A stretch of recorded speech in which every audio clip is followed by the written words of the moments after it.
உங்களோட சேர்ந்து ஆண்டவரை ஆராதிக்கிறது நான் ரொம்ப பாக்கியமாக நான் நினைக்கிறேன். ஸோ அருமையான பாஸ்டருக்காக, ஃபேமிலிக்காக, பாஸ்டம்மா, ஸோ எல்லாருக்காக ரொம்ப சந்தோஷம். கர்த்தர் நல்லவர். அவர் நம்மை கொண்டு பெரிய காரியங்களை கர்த்தர் செய்வார். ஸோ சாதாரணமானவர்களை கொண்டு அசாதாரணமானவைகளை செய்கிறவர் நம்முடைய கர்த்தர். பலன் உள்ளவனுக்காகிலும் பலனற்றவனுக்காகிலும் உதவிகள் செய்வது அவருக்கு லேசான காரியம். வேதம் சொல்கிறது, தம்முடைய நாமத்திற்காய் காண்பித்த அன்புள்ள பிரயாசத்திற்கு அவர் மறந்து விடுவதற்கு அவர் அநீதி உள்ள தேவன் அல்ல. ஸோ ஆண்டவருடைய சமூகத்திலே நம்ம இந்த மாதிரி நேரங்களெல்லாம் செலவிடும்போது ஆண்டவர் அதை கணக்கு வைத்திருக்கிறார். உலகத்தில் இருக்கிற மனிதர்கள் மறந்து விடுறாங்க. அப்படின்னா அவங்களால கணக்கு சரியாக வைக்க முடியாது. ஸோ கொஞ்ச நாள் ஞாபகம் வச்சுருப்பாங்க, ஒரு வாரம் ஞாபகம் வச்சுருப்பாங்க. ஆனால் நம்மளை விட பெஸ்ட்டாக யாராவது ஒருத்தர் அவங்களுக்கு உதவி செய்யும்போது சீக்கிரமாய் நம்மை மறந்து விடுகிறார்கள். ஆனால் ஆண்டவர் மட்டும் அப்படி இல்லை. வேதம் சொல்கிறது, நம்ம செய்கிற எல்லாவற்றையும் கர்த்தர் கணக்கிலே வைக்கிறவர். ஸோ இந்த நேரத்தில், இந்த இரவில் நீங்கள் ஆண்டவருடைய சமூகத்தில் இந்த தூக்கத்தை கொஞ்சம் தியாகம் பண்ணி நீங்கள் இருக்கிறத கூட ஆண்டவர் என்ன பண்ணுறார் அப்படின்னு சொன்னால், கர்த்தர் ரொம்ப கனம் பண்ணுகிறார். ஆண்டவர் அதை அவருடைய கணக்கிலே கர்த்தர் வைத்திருக்கிறார். வேதம் சொல்கிறது, கண்ணீரோடு விதைக்கிறவன் கம்பீரத்தோடு அறுப்பான். அள்ளி தூவும் விதையை சுமந்து கொண்டு போகிறவர்கள் அழுது கொண்டே போகிறார்கள். ஆனால் தாங்கள் அறுக்கிற அரிக்கட்டுகளை சந்தோஷத்தோடே திரும்பி, நான் நம்புகிறேன், இன்றைக்கு ஒருவேளை நீங்கள் கண்ணீரோடு இருக்கலாம், இன்றைக்கு ஒருவேளை நீங்கள் துக்கத்தோடு சுமந்துட்டு போகலாம். ஆனால் நிச்சயமாகவே ஒரு நாள் ஆண்டவர் உங்களை கம்பீரமாய் அறுக்க பண்ணுவார். ஆமென். அதனால் ஆண்டவருடைய சமூகத்தில் நேரத்தை செலவிடுவதற்கு ஆண்டவருடைய பிள்ளைங்க அது ஒரு பெரிய இன்வெஸ்ட்மெண்ட்டு. அது வேறு எங்கேயுமே கிடைக்காது. எப்பொழுதெல்லாம் நமக்கு நேரம் கிடைக்கிறதோ, எப்பொழுதெல்லாம் ஆண்டவருடைய சமூகத்தில் செலவு பண்ண முடியும் அப்படின்னு நினைக்கிறோமோ, அப்போல்லாம் ஆண்டவருடைய சமூகத்தில் நம்ம செலவு பண்ணிகிட்டே இருக்கணும். ஏன்னா அந்த டைம் ஆண்டவர் நம்மோட பேசுவார். வேதம் சொல்கிறது, தேவாலயத்திலே சகரியா என்கிற ஒரு தேவனுடைய மனிதன் அந்த தேவாலயத்திலே தாமதிக்கிற போது, தேவனுடைய பிரசன்னத்துக்குள்ளே தாமதிக்கிற போது வெளியே இருக்கிற ஜனங்களுக்கு அங்கே என்னமோ ஒன்று நடந்துச்சு அப்படின்னு நினைக்கிறாங்க. அப்போது ஒன்று நினைத்து கொள்ளுங்கள், தேவ சமூகத்தில் நம்ம எப்பொழுதெல்லாம் ஒரு தேவனுடைய பிள்ளை தேவ சமூகத்தில் தாமதிக்கிறார்களோ, லேட் பண்ணுறாங்களோ, அப்பொழுதெல்லாம் ஒரு அற்புதம் உங்களுக்கு நிச்சயமாகவே நடக்கும். நம்ம நிறைய நேரத்தில் பார்த்தீங்க அப்படின்னு சொன்னால், எங்கே போனாலும் நம்ம அவசரப்படுறதில்லை. பாருங்கள், ஒரு டிவி பார்க்குறதுனா நிறைய பேர் அவசரப்பட மாட்டாங்க. ஃபோனில் யாருக்காவது ஒருத்தர் பேசிகிட்டு இருக்கிறோன்னு சொன்னால், இல்லை நான் அவசரமாக வைக்கிறேன் அப்படின்னெல்லாம் வைக்க மாட்டாங்க. ஆனால் தேவ சமூகத்திற்கு வரும்போது மட்டும் நமக்கு நிறைய நேரத்தில் நம்ம அவசரப்படுறோம். சீக்கிரமாக முடிக்க மாட்டாங்களா, இது ஏன் இவ்வளோ லேட் ஆகுது, நம்ம எந்திரிச்சு போகலாமா அப்படின்னெல்லாம் நம்ம நினைக்கிறோம். ஆனால் ஒன்று நினைத்து கொள்ளுங்கள், நீங்கள் தேவ சமூகத்திலிருந்து எழும்பி வர்றதுக்கு நீங்கள் என்ன பண்ணணும்னா, நிறைய நீங்கள் தாமதம் பண்ணணும், நீங்கள் லேட் பண்ணணும். அப்போ தான் ஆண்டவர் என்ன பண்ணுவார்னா, உங்களோட ஆண்டவர் பேசுவார். நீங்கள் எந்த அளவிற்கு வாஞ்சையாக இருக்கிறீர்களோ அந்த அளவிற்கு கர்த்தர் உங்களுக்கு தருவேன் என்று வாக்கு கொடுக்கிறார். எத்தனை பேர் ஆமோதிக்கிறீங்க? அதனால் அந்த வாஞ்சையை ஆண்டவர் எதிர்பார்க்கிறார். நம்முடைய ஆசீர்வாதத்தை ஆண்டவர் எப்போவுமே ஒரு லிமிட்டில் கர்த்தர் வைக்கவே இல்லை. ஆண்டவர் ஆபிரகாமை ஆசீர்வதிக்கும் போது என்ன சொன்னார்னா, நான் வானத்து நட்சத்திரங்களை போல, அடுத்து என்ன சொன்னார் அப்படின்னு சொன்னால், கடற்கரை மணலை போல. அப்போ ஆண்டவர் சொல்லும் போதெல்லாம் எப்படி சொல்கிறார் அப்படின்னு சொன்னால், அந்த லிமிட்டேஷன் இல்லை. கடற்கரை மணலை யாராவது எண்ண முடியுமா? வானத்து நட்சத்திரத்தை எண்ண முடியுமா? அப்போ ஆண்டவர் பெருக பண்ணுவேன்னு சொன்னது நமக்கு ஆண்டவர் தரப்போகிற லிமிட்டேஷன் நம்முடைய கையில் தான் இருக்குது. நீங்கள் எனக்கு போதும் ஆண்டவரே, எனக்கு முடியல ஆண்டவரே, எனக்கு இந்த போராட்டம்லாம் தாங்க முடியல, எனக்கு ஆசீர்வதிக்கிறதுக்கு விருப்பம் இல்லை அப்படின்னு சொன்னால் மட்டும்தான் தடைபடும். ஒரு தேவனுடைய பிள்ளைய ஆண்டவர் ஆசீர்வதிக்கணும்னு நினைச்சாருன்னா அந்த ஆசீர்வாதத்திற்கு லிமிட்டேஷனே இல்லை. நீங்கள் முன்னாடி எல்லாம் நிறைய திருச்சபைகளில் பார்த்தீங்க அப்படின்னா தட்டி தட்டியாக வச்சுருப்பாங்க. அப்படின்னா செவர் 2 பக்கமும் கட்ட மாட்டாங்க. ஏன் நீங்கள் 2 பக்கம் செவர் கட்டலைன்னு கேட்டால் ஒன்றே ஒன்று மட்டும் சொல்லுவாங்க, ஜனங்கள் அப்படியே வந்துட்டே இருப்பாங்க. அப்படின்னா அவங்களுடைய தரிசனம் என்ன அப்படின்னா, வலதுபுறத்திலும் இடதுபுறத்திலும் நீ இடம் கொண்டு பெருகுவாய். நான் இந்த பலிபீடத்திலிருந்து இந்த இரவில் நான் உங்களை ஆசீர்வதிக்கிறேன். ஆண்டவர் நீங்கள் நினைக்கிறது இல்லை, உங்கள் குடும்பத்தில் உங்களை குறித்து நினைக்கிறது இல்லை. வேதம் சொல்கிறது, நீ அறியாததும் உனக்கு எட்டாததுமான பெரிய காரியத்தை உனக்கு நான் செய்வேன் என்று கர்த்தர் வாக்கு கொடுக்கிறார். உங்கள் மேலே உங்களுக்கு ஒரு திட்டம் இல்லாமல் இருக்கலாம், உங்கள் ஃபேமிலியில் உள்ள யாருக்குமே திட்டம் இல்லாமல் இருக்கலாம். ஆனால் நான் நம்புகிறேன், உங்கள் மேலேயும் என் மேலேயும் ஆண்டவருக்கு ஒரு பெரிய திட்டம் இருக்கிறது. நான் ஸ்கூலில் படிக்கும்போது பார்த்தீங்கன்னா, இந்த டீச்சர்ஸ் எப்போவுமே அந்த கிளாஸ் முடியும் போது, அந்த படிப்பு முடியும் போது எழுப்பி விட்டு கேட்பாங்க, நீங்கள் என்ன ஆக போகிறீங்கன்னு கேட்பாங்க. நீங்கள் என்ன அப்போ இந்த ஃப்ரண்ட் லைனில் இருக்கிற பசங்கள்லாம் எழுப்பி நின்று ஒவ்வொருத்தனும் ஒவ்வொன்றும் சொல்லுவான். நான் டாக்டர் ஆவேன், நான் இன்ஜினியர் ஆவேன், நான் எங்கள் அப்பாவுடைய வேலையை செல்வேன் அப்படின்னு நிறைய பேர் சொல்லுவாங்க. நான் லாஸ்ட் லைனில் உட்காண்டிருப்பேன். நான் தான் ஃபெயிலான ஸ்டூடெண்ட் ஆயிடுச்சேன். அப்போ எனக்கு என்ன தோணும் அப்படின்னா, நமக்கு என்ன சொல்கிறதுன்றது தெரியாது. இன்னொன்று, நம்ம வாயை திறந்து சொன்னால் கூட அந்த டீச்சர் என்ன பண்ண மாட்டாங்க, நம்ப மாட்டாங்க. ஆனாலும் எழுமி நின்று எல்லாரும் ஒன்று சொல்கிறாங்களே, நம்மளும் ஒன்று சொல்லுவோம் அப்படின்னு வாயை திறந்து சொன்னால் அங்கேருந்து டீச்சர் நீயா. அப்போது எல்லாருமே என்ன பண்ணாங்க அப்படின்னு சொன்னால், என் மேலே முதல்ல எனக்கு திட்டமே இல்லை, ஆனால் மற்றவங்களுக்கு ஒரு திட்டத்தை சொன்னால் கூட அவங்க நம்புகிற அளவுக்கு என்னுடைய வாழ்க்கையோ என்னுடைய தோற்றமோ இல்லை. ஆனால் நான் நம்புகிறேன், என்னை குறித்து ஆண்டவர் ஒரு பெரிய திட்டத்தை கர்த்தர் வைத்திருந்தார். இன்றைக்கு இந்த சத்தத்தை கேட்டுக்கொண்டிருக்கிற நீங்கள் எந்த திட்டமும் இல்லாமல் நீங்கள் கேட்டுட்டு இருக்கலாம். எனக்கு வாழ்கிறதுக்கு கூட தெரியல பாஸ்டர், என் பிள்ளைக்கு வாழ்கிறதுக்கு கூட தெரியல, அவன் வாழ்வானா, அவன் நிற்பானா, சமுதாயத்தில் ஏதாவது கொஞ்சமாவது அவனால் சாதிக்க முடியுமா அப்படின்ற ஒரு பெரிய கேள்விக்குறியோடு இந்த ஜெபத்தில் இருக்கலாம். ஆனால் நான் நம்மளும் அல்ல, கர்த்தர் இந்த சத்தத்தை கேட்குற நிறைய பேர் மேலே ஆண்டவர் வைத்திருக்கிற திட்டம் யாருக்கும் தெரியாது, சுத்தி இருக்கிற நிறைய பேருக்கு தெரியாது. ஆனா கர்த்தருடைய வருகை தாமதிக்குமானால் சீக்கிரமா ஆண்டவர் அநேகருக்கு முன்பாக உங்களை சாட்சியாய் கர்த்தர் நிறுத்துவார். வெட்கப்பட்ட இடத்துல கர்த்தர் சாட்சியாய் நிறுத்துவார். நீங்கள் தலை குனிந்த இடத்துல ஆண்டவர் உங்களை சாட்சியாய் நிறுத்துவார். நீங்க அறியாத உயரத்துல ஆண்டவர் என்னை கொண்டு போய் வைக்க வல்லவர். ஹல்லேலூயா. இன்னைக்கு இருக்கிற நிலைமையை நம்ம பார்க்கவே கூடாது.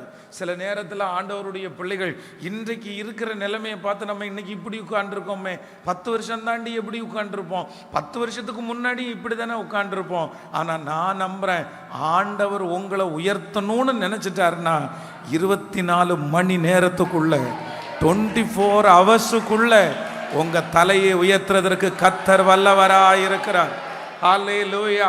ரூத்தை குறித்து வேதம் சொல்லுது, அவள் ஒரு நாள் நைட்டுக்கு முன்னாடி அந்த வயல்வெளிக்கு போகும்போது எப்படி போறா அப்படின்னா பிச்சைக்காரியா போறா. வேதம் சொல்லுது, எதிர்காலம்னா என்னன்னே தெரியாது. தன்னுடைய கணவனார் இறந்தாச்சு, இளம் வயதிலே விதவை ஆனார்கள். தன்னை கூட்டிட்டு வந்த மாமியார் சொல்றாங்க, எப்பா உனக்கு நான் புருஷனை தர முடியும், என்னால ஒண்ணுமே பண்ண முடியாது. அந்நிய தேசத்திலிருந்து அவ வந்தவள். யாருமே அடுத்த தேசத்திலிருந்து வர்றவங்களை அந்த நாள் ஏற்றுக்கொள்வதே இல்லை. அந்த ரூத்தை ஆசீர்வதிக்கப்படுவதற்கு 0% தான், எந்த வாய்ப்புமே இல்லை, எந்த வாய்ப்புமே இல்லை. ஆனா வேதம் சொல்லுகிறது, எதேர்ச்சையாய் அவள் போய் பொறுக்கிறதற்கான போன அந்த நிலம் போவாசுடையதா இருந்தது. 24 மணி நேரத்துக்குள்ள பிச்சைக்காரியா போன ஒருத்திய கர்த்தர் அந்த தோட்டத்திற்கு ஓனராகவே மாத்தினாரு. நான் நம்புறேன், ஆண்டவர் மட்டும் நினைச்சாருன்னா, கர்த்தருடைய கரம் உங்களுக்கு நேரா வந்துச்சுன்னா, இந்த நிலைமை இந்த மாதம் முடிகிறதற்குள்ள மாறும், இந்த வருடம் முடிகிறதற்குள்ள மாறும். இத்தனை நாட்களும் நீங்கள் கண்ணீரோடு விதைத்ததை கர்த்தர் கம்பீரமாய் அறுக்க பண்ணுவார். இந்த இரவு ஜெபம் முடிய முடிய இந்த சத்தத்தை கேட்கிற நிறைய பேருக்கு அற்புதம் நடக்க போகிறது. இந்த ஜெபங்கள் முடியும் போது நம்முடைய திருச்சபையில் ஒரு எழுப்புதல் வரப்போகிறது. நம்முடைய குடும்பத்தில் ஒரு எழுப்புதல் வரப்போகிறது. நம்முடைய தேவன் அவர் ஜெபத்தை கேட்கிற தேவன். அல்லேலூயா. அப்போ நம்ம மேல ஆண்டவர் வச்சிருக்கிற திட்டம் எப்போ உயிர் கொடுக்க முடியும் அப்படின்னு சொன்னா, என்னுடைய கை மட்டும் அடிச்சுட்டே இருந்துச்சுன்னா அதுக்கு உயிர் வராது. எப்படி பண்ணணும் அப்படின்னா, என்னுடைய வாழ்க்கை, என்னுடைய தாளந்து எல்லாத்தையும் அவருடைய கரத்துல நம்ம கொடுக்கணும். அவருடைய கரத்துல கொடுத்தோமே ஆனால் நான் நம்புறேன் அது மிகப்பெரிய வெற்றியாய் அமையும். அதனால நீங்களாகவே முயற்சி எடுக்காதீங்க, நீங்களாகவே எல்லாத்தையும் செய்யாதீங்க. நிறைய பேர் நம்ம என்ன பண்ணுவோம்னா, நம்மளே ஓடிட்டே இருப்போம், நம்மளே பிரயாசம் எடுத்துட்டே இருப்போம். ஆனால் அப்படி அல்ல. நீங்கள் ஒரு தீர்மானம் எடுக்கணும். இனி என்னுடைய வாழ்க்கை, என்னுடைய ஊழியம், என்னுடைய வேலை நான் மட்டும் அல்ல, என்னை நடத்துகிற தேவனும் என்னோடு கூட இருக்கிறார். ஒரே அப்போ ஆண்டவருடைய திட்டம் எப்படி நிறைவேறும் அப்படின்னு சொன்னா, யார் தேவனுடைய சமூகத்தில் ஆண்டவருடைய பிரசன்னத்துக்குள்ள நீங்க போறீங்களோ அவர்கள் மூலமா தான் ஆண்டவருடைய திட்டத்தை கர்த்தர் நிறைவேற்ற முடியும். அப்படின்னா ஆண்டவரிடத்துல வருகிற வரைக்கும் எங்க ஓடினாலும், அப்படின்னா பர்சனலா நம்ம கூட்டத்தோட சேர்ந்து நம்ம ஜெபம் பண்ணுவோம், 4 பேர் சேரும்போது ஜெபம் பண்ணுவோம், அப்புறம் ஆராதனையில் ஜெபம் பண்ணுவோம். அது இல்லை. ஆண்டவரை உங்களுக்கு எப்படி தெரியணும் அப்படின்னு சொன்னா, பர்சனலா தெரியணும், நேருக்கு நேர் தெரியணும். வேதம் சொல்லுகிறது, ஏலியின் பிள்ளைகள் எங்க இருந்தாங்கன்னா தேவ ஆலயத்துல தான் இருந்தாங்க. அந்த தேவாலயத்தில் தன்னுடைய தகப்பனார் அந்த தேவாலயத்தில் முக்கியமான ஒரு பர்சன். அப்படின்னா அந்த தேவாலயத்தில் பலி செலுத்துகிற இடம் தெரியும், அந்த தேவாலயத்தில் என்னென்ன எங்கே இருக்குது, கதவு எங்கே இருக்குது, யார் வருவாங்க, எல்லாமே அவங்களுக்கு தெரியும். ஆனால் வேதம் சொல்லுது, அவர்கள் தேவனை என்ன பண்ணலை அப்படின்னா அறியவே இல்லை. இந்த சத்தத்தை கேட்குற வாலிப தம்பியாக இருக்கலாம், தங்கச்சியாக இருக்கலாம், சர்ச்சில் எல்லாம் உங்களுக்கு தெரியலாம், பாஸ்டர் தெரியலாம், சுற்றி இருக்கிறவங்க நிறைய பேரை தெரியலாம், என்ன நடக்குதுன்னு தெரியலாம், இன்னைக்கு பாட்டு பாடுவாங்க, இன்னைக்கு பிரசங்கம் பண்ணுவாங்க. அதல்ல, உங்களுக்கு யாரை தெரியணும் அப்படின்னு சொன்னால் தேவனை பர்சனலாக தெரியணும். இந்த உலகத்தில் ஜீசஸை பிடிக்குமா அப்படின்னு கேட்டால், உலகத்தில் இருக்கிற எல்லாருமே என்ன பண்ணுவாங்கன்னா, எனக்கு ஜீசஸை பிடிக்கும்னு சொல்லுவாங்க. ஜீசஸை எல்லாருக்கும் பிடிக்கும், ஜீசஸை எல்லாருக்குமே தெரியும்.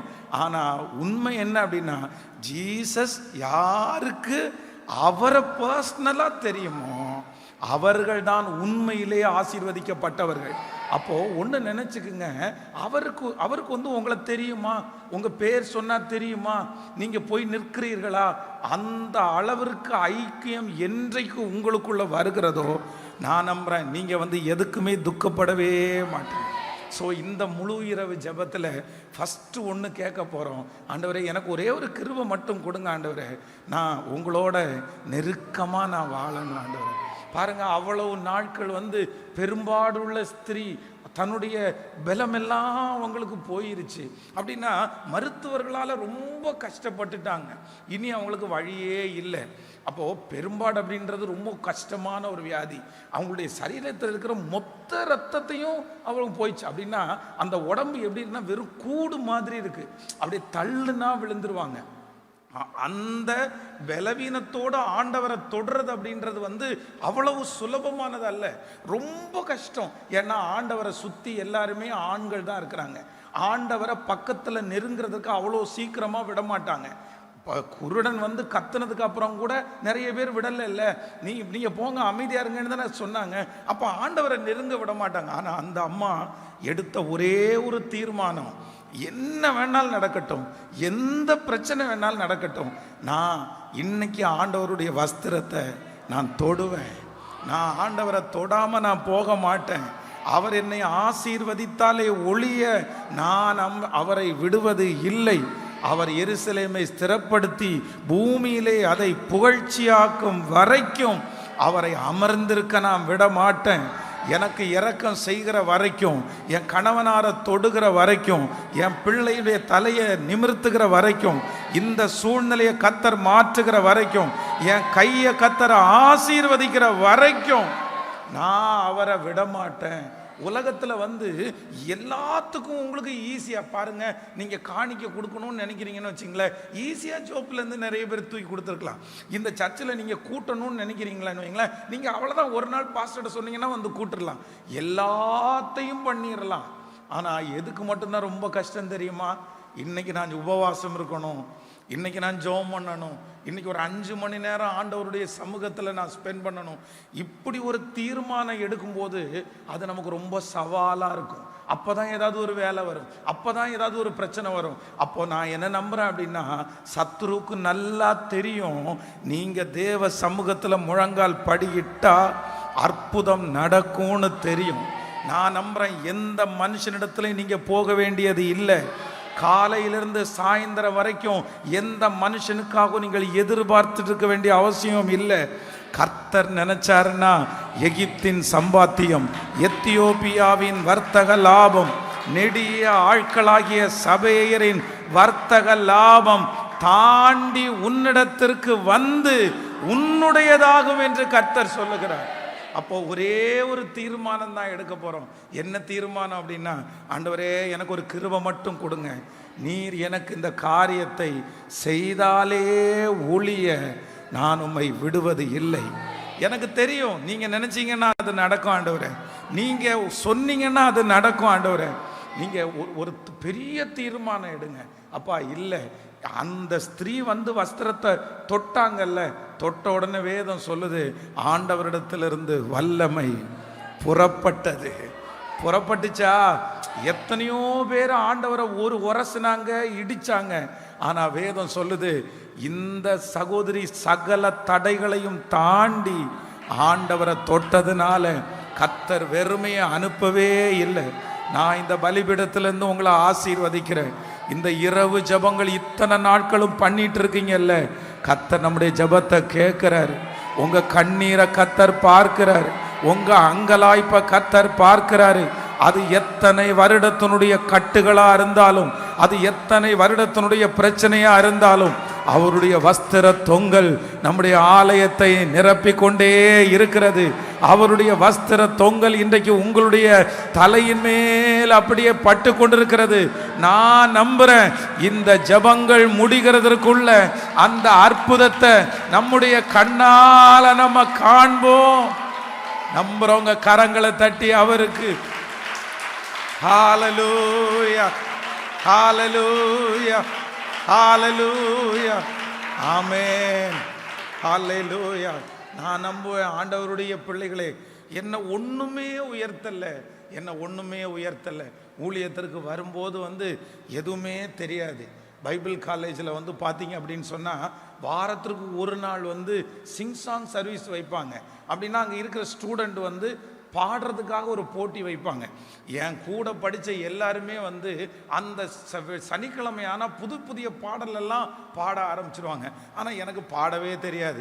நான் 3 வருஷம் பைபிள் காலேஜ் படித்தேன். 3 வருஷமும் ஒரே பாட்டு மட்டும்தான் பாடியிருக்கிறேன். அதுக்கு மேலே எனக்கு பாடவே தெரியாது. எப்படி ஊழியம் செய்வோம் என்கிற நம்பிக்கை கூட எனக்கு இல்லை. ஆனால் ஒன்று நான் நம்பினேன், கர்த்தர் என்னுடைய முழங்கால்களை பலப்படுத்தினார். யாருக்கும் தெரியாம மொட்டை மாடியில் போய் சிமெண்ட் தரைக்கு மேலே முழங்கால் படியிட்டு, ஆண்டவரே எனக்கு அப்பா நீங்கள் தான், எனக்கு அம்மா நீங்கள் தான், எனக்கு டீச்சர் நீங்கள் தான், எனக்கு ஒன்றும் தெரியாது, என்னை ஆசீர்வதிக்கிறதுக்கு உங்களால் மட்டும்தான் முடியும்னு ஜெபம் பண்ணேன். இன்னைக்கு பார்த்தீங்கன்னா அன்றைக்கு போட்ட முழங்காலுக்கு இன்றைக்கு நான் கண்கூடா ஆண்டவருடைய ஆசீர்வாதத்தை பார்க்குறேன். ஆண்டவருடைய பிள்ளையே, கர்த்தர் இங்கே இருக்கிற யாரோ ஒருத்தரை பார்த்து சொல்கிறாரு, மகளே நீ எங்கேயும் போக வேண்டாம், மகனே நீ எங்கேயும் போக வேண்டாம், அவரால் செய்ய முடியாத அதிசயமான காரியம் என்று ஒன்று உண்டோ. அப்படியே தீவிரமா விடாப்புடியா மனசார, ஆண்டவரே எனக்கு வேற ஒரு வழியும் இல்லை, நான் இனி இந்த காரியத்திற்காக எந்த மனுஷனிடத்திலையும் போய் நிற்க மாட்டேன், ஒரு ஆண்டவருடைய பிள்ளைங்க மனுஷனிடத்துல போய் நிற்கிறத நீங்க ரொம்ப வெக்கமா நீங்க நினைக்கணும். எப்பவுமே மனுஷனிடத்துல நீங்க போய் நிற்கவே கூடாது. சிலர் உங்களுக்கு பார்த்தீங்கன்னா நன்மையே செய்ய மாட்டாங்க, அவங்களுக்கு காசு இருக்கும் ஹெல்ப் பண்ண மாட்டாங்க. அவங்க ஒரு ஃபோன் பண்ணி சொன்னா அற்புதம், ஒரு ஃபோன் பண்ணி சொன்னா அந்த இடத்துல ஒன்று கிடைக்கும், ஆனால் சொல்ல மாட்டாங்க. ஒன்று நீங்க நினைச்சுக்குங்க, யார் உங்களுக்கு ஹெல்ப் பண்ணலையோ, யார் உங்களுக்கு உதவி செய்யறதுக்கு மாட்டேன்னு சொல்றாங்களோ அதை குறித்து நீங்க கொஞ்சம் கூட கவலைப்படாதீங்க. ஏன் அப்படி நடக்குது அப்படின்னா, உங்களுக்கு கர்த்தரே அற்புதம் செய்யணும்னு நினைக்கிறார், ஆண்டவரே செய்யணும்னு நினைக்கிறாரு. அந்த மனுஷனுடைய கைகள் அடைக்கப்பட்டதற்கு காரணம் உங்களுக்கு உதவி செய்ய வேண்டாம் என்பதற்காக அல்ல. நான் நம்புறேன் கர்த்தர் உங்களுக்கு உதவி செய்யணும்ன்றதுக்காக தான் அந்த மனுஷனுடைய வாசல்கள் அடைக்கப்பட்டிருக்கிறது. அப்போ மனுஷன் உங்களுக்கு செஞ்சான்னா என்ன பண்ணுவான் அப்படின்னா, எல்லாருக்குமே சொல்லி காமிப்பான், நான் தான் உயர்த்தினேன், நான் தான் ஃபோன் பண்ணேன், நான் தான் சேர்த்து விட்டேன், நான் தான் கடனில் ஹெல்ப் பண்ணுவேன் அப்படின்னு. ஆனால் நான் நம்புறேன் ஆண்டவர் என்ன நினைக்கிறார் அப்படின்னா, என் பிள்ளை மகிமைப்படுத்தினா கர்த்தரை மட்டும்தான் மகிமைப்படுத்தணும். நான் நம்புறேன் ஆண்டவரே உங்களை ஆசீர்வதிக்க போறாரு, கர்த்தரே உங்களை ஆசீர்வதிக்க போறாரு. நீங்க சொல்லலாம் என்னிடத்துல என்ன இருக்குது, வேதம் சொல்லுது. அந்த ஊழியக்காரனுடைய தீர்க்கதரிசியினுடைய மனைவி என்ன சொல்றாங்க அப்படின்னு சொன்னா, ஐயா எங்களுடைய கணவனார் உண்மையா ஊழியம் செஞ்சாரு, நல்ல ஊழியக்காரரு, ஆனா நிறைய கடன் வாங்கிட்டு போயிட்டாருங்க, எனக்கு அந்த கடனை கட்ட முடியல.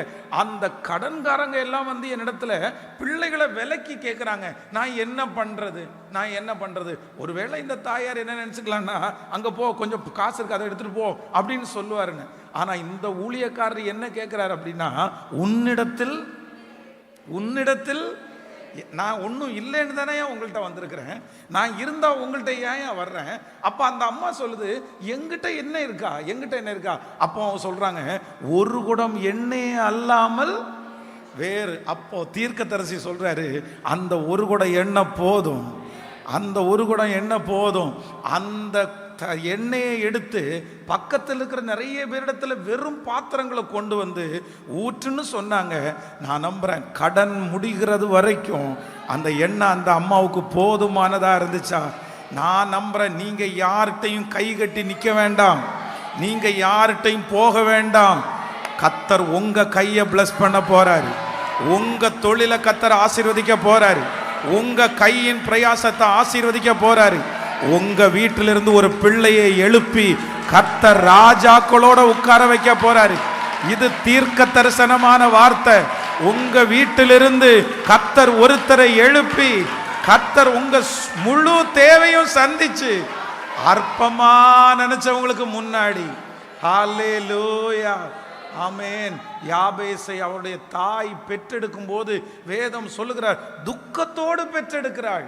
அப்படின்னா ஏன் நீயும் பிறந்த, எதுக்கு நீயும் பிறந்த, ஏற்கனவே பிறந்த பிள்ளைங்க எல்லாம் கஷ்டப்படுறாங்க, நீயும் இப்படி ஒரு பிறவி வேணுமா.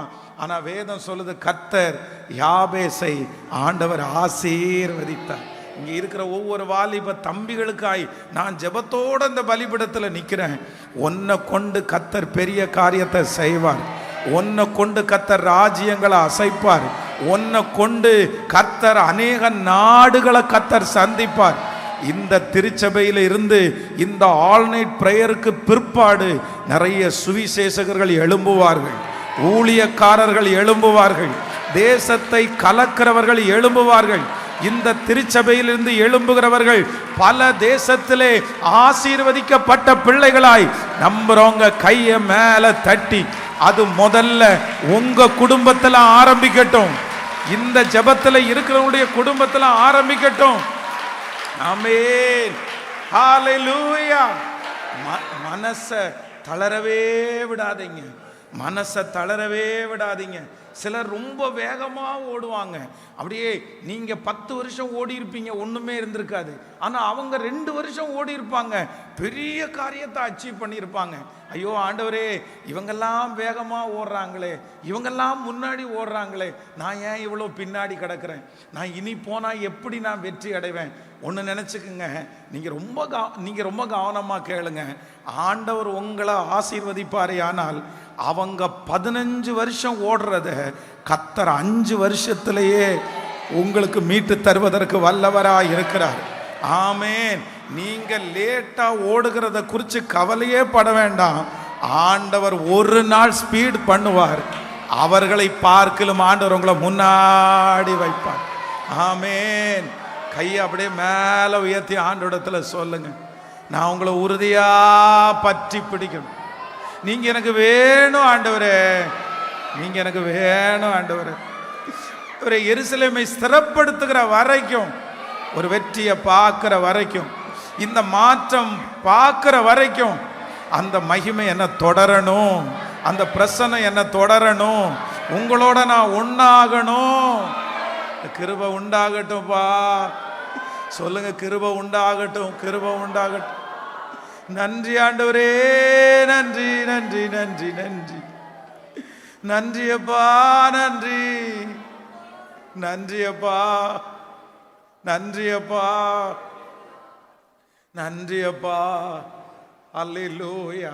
ஸோ ஃபஸ்ட்டு நம்ம முதல்ல முக்கியத்துவப்படுத்துறது என்ன அப்படின்னு சொன்னால், ஆண்டவரே நான் உங்களோட நெருக்கமான ஒரு உறவுக்குள்ள வேற எதுவுமே நீங்கள் யோசிக்கவே வேண்டாம்.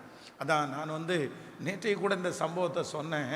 ஒரு பைபிள் காலேஜில் இருக்கிற ஸ்டூடெண்ட் எல்லாருமே ஒரு ஜான் வெஸ்லி என்கிற ஒரு பெரிய தேவ மனுஷன். அந்த தேவ மனுஷன் நிறைய மரித்தவர்களை கூட கர்த்தர் அவர் மூலமாக உயிரோட ஆண்டவர் எழுப்பி இருக்கிறார். அவர் பிரசங்கத்தில் லட்சக்கணக்கான ஜனங்கள் ஆசீர்வதிக்கப்பட்டிருக்கிறாங்க. அப்போது அந்த மனுஷன் இறந்து போன உடனே அவர் படித்த இடம், அவர் ஜோம் பண்ண இடம், அவர் சாப்பிட்ட இடம், அவர் தங்கின இடம், இது எல்லாத்தையுமே ஒரு பைபிள் காலேஜ் ஸ்டூடெண்டோடு சேர்ந்து அவங்க பார்க்கறதற்காக போனாங்க.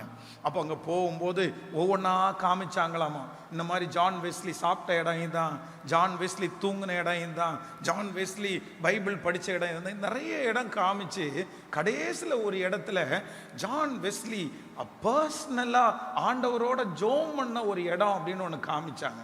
ஜான் வெஸ்லி இருந்த ஊர் ரொம்ப குளிர் பிரதேசம். அதனால ஒரு டேபிள் போட்டு அந்த டேபிளுக்கு கீழே இந்த மாதிரி ஒரு மேட்டு, அந்த மேட்டை போய் பார்த்தா அந்த மேட்டில் 2 குழி இருந்துச்சாமா. அந்த மேட்டில் ஒரு உடனே அந்த ஸ்டூடெண்ட் எல்லாம் பார்த்து அவங்கள கூட்டிகிட்டு போனவங்கள்ட்ட கேட்டாங்களாமா, இந்த மேட்டில் இந்த 2 குழி இருக்குதுல்ல, இது என்னன்னு கேட்டபோது அவர் சொன்னாராமா, ஜான் வெஸ்லி டெய்லி இந்த மேட்டு மேலே பல மணி நேரங்கள் முழங்காலில் நிற்பார். அவரை முழங்கால்லேருந்து அவர் எழும்பவே மாட்டார். அவர் முழங்காலில் நின்று நின்று நின்று நின்று அந்த 2 இடமும் குழியாக மாறிடுச்சு அப்படின்னு சொன்னாங்களாமா.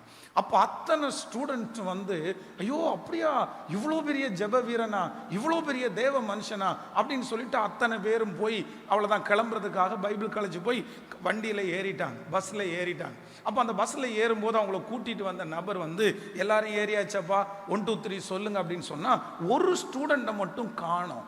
என்னடா இது ஒரு ஸ்டூடெண்ட்டை காணோம் அப்படின்னு சொல்லி எல்லா இடத்துலையும் தேடி கடைசியில் அந்த சத்தத்தை அங்கே போய் பார்த்தா அந்த பைபிள் காலேஜ் ஸ்டூடெண்ட்டில் ஒரு ஸ்டூடெண்ட் தன்னுடைய 2 முழங்கால்களையும் அந்த ஜான் வெஸ்லி ஜோம் அந்த முழங்கால் படிட்டார் பாருங்க, அந்த குழிக்கு மேலே அவனுடைய முழங்காலை வச்சு கையை மேலே தூக்கி அகைன் லார்ட், மீண்டும் ஒரு விசை கர்த்தாவே, ஒரு ஜான் வெஸ்லியை நம்புனீங்கல்ல, இன்னொரு ஜான் வெஸ்லி உனக்கு இருக்காங்க, ஒரு ஜான் வெஸ்லியினுடைய காலம் முடிஞ்சிருச்சு, அடுத்து ஒரு ஜான் வெஸ்லி நான் இருக்கிறேன், என்ன நம்புங்க என்ன நம்புங்கன்னு அகைன் லார்ட், மீண்டும் ஒரு விசை மீண்டும் ஒரு விசை அப்படின்னு முழங்கால் படிட்டு அந்த வாலிபன் கத்துறான். அப்படியே கண்ணில் தார தாரையா கண்ணீர் ஊற்றுது. ரொம்ப நேரம் தாண்டி அவரை கூட்டிட்டு போனவர், எப்பா எந்திரிப்பா டைம் ஆயிடுச்சு, எல்லாருமே உனக்காக தான் வெயிட் பண்றாங்க அப்படின்னு சொல்லி வலுக்கட்டாயமா அவனை கூட்டிட்டு போறாங்க. ஆனாலும் அந்த பையன் அந்த ஜெபத்தை விடவே இல்லை. அகைன் லார்ட், இன்னொரு ஜான் வெஸ்லி உண்டு, என்ன அந்த மாதிரி நீங்க நம்ப முடியும், அந்த மாதிரி நம்ப முடியும்னு தொடர்ந்து ஜெபித்து கொண்டே இருந்தான். திடீரென்று ஒரு நாள் அவனை கர்த்தர் பயன்படுத்த ஆரம்பித்தார். அவர்தான் அமெரிக்காவில் பில்லி கிரஹாம் என்கிற ஒரு மிகப்பெரிய தேவனுடைய மனுஷன். ஒரு விசை அமெரிக்காவில் எலெக்ஷன் வைக்கும்போது எந்த ஓட்டும் இல்லாமல் அந்த எலெக்ஷனில் அவன் அந்த மனுஷனை தலைவராய் தேர்ந்தெடுக்கிற அளவுக்கு உயர்ந்துட்டாராமா. அவர் சொன்னாராம், இல்லை இல்லை, நான் இந்த வேலையை விட பெரிய வேலையை செய்கிறேன் அப்படின்னு சொல்லி லட்சக்கணக்கான ஜனங்களை தேவனுக்குள்ளே நடத்தின தேவ மனிதன். நான் நம்புறேன், ஜெபிக்கிறவன் ஒரு நாளும் தோற்று போவது இல்லை. ஆண்டவரோட இந்த காலத்தில் ஆண்டவர் தேடுறாரு. தாளந்துள்ளவங்களை ஆண்டவர் தேடுறாருன்னு நான் சொல்ல மாட்டேன். படித்தவங்க யார் அப்படின்னு தேடுறாங்கன்னு சொல்ல மாட்டேன். ஆனால் நான் நம்புகிறேன், ஒரு கூட்டத்தை கர்த்தர் தேடுறாரு. அவரோட டைம் ஸ்பெண்ட் பண்ணுறவங்களை, அவரோட நேரம் செலவு பண்ணுறவங்களை நான் நம்புகிறேன். அவர்களுக்கு அவரே கற்றுக் கொடுப்பார். எல்லாத்தையும் அவரே சொல்லி தருவார். நீங்கள் எதுக்குமே யோசிக்க வேண்டாம். உங்களுக்காய் திறக்கப்படுகிற வழி அவராலே திறக்கப்படும். ஆமோதிக்கிறீங்களா? ஸோ ஒரே ஒரு தீர்மானம் மட்டும் எடுப்போம். என்ன அப்படின்னா, ஆண்டவரே, இனி நான் உங்களை என்ன பண்ண மாட்டேன்னா விடப்போவது இல்லை. ஆமேன். ரொம்ப அழகான ஒரு பாடல் நம்புங்கப்பா என்ன ஆராதிப்பேனும், நம்புங்கப்பா என்ன ஆராதிப்பே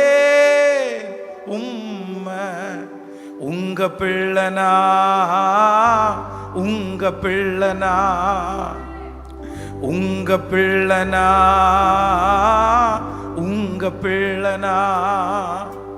நானும் பார்க்கணும், சத்தம் கேட்கணும், நீங்க ஆற்றணும், தேற்றணும், காயம் கட்டணும்.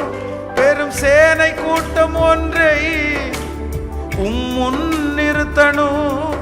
சேரும் சேனை கூட்டம் ஒன்றை முன் நிறுத்தணும். நம்புங்கப்பா என்ன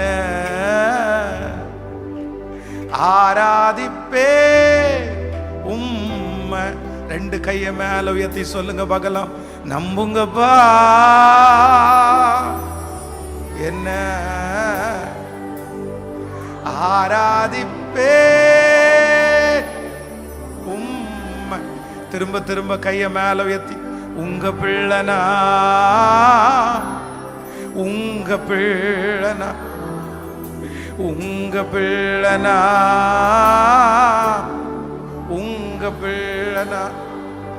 நானும் பார்க்கணும், சத்தம் கேட்கணும், நீங்க ஆற்றணும், தேற்றணும், காயம் கட்டணும்.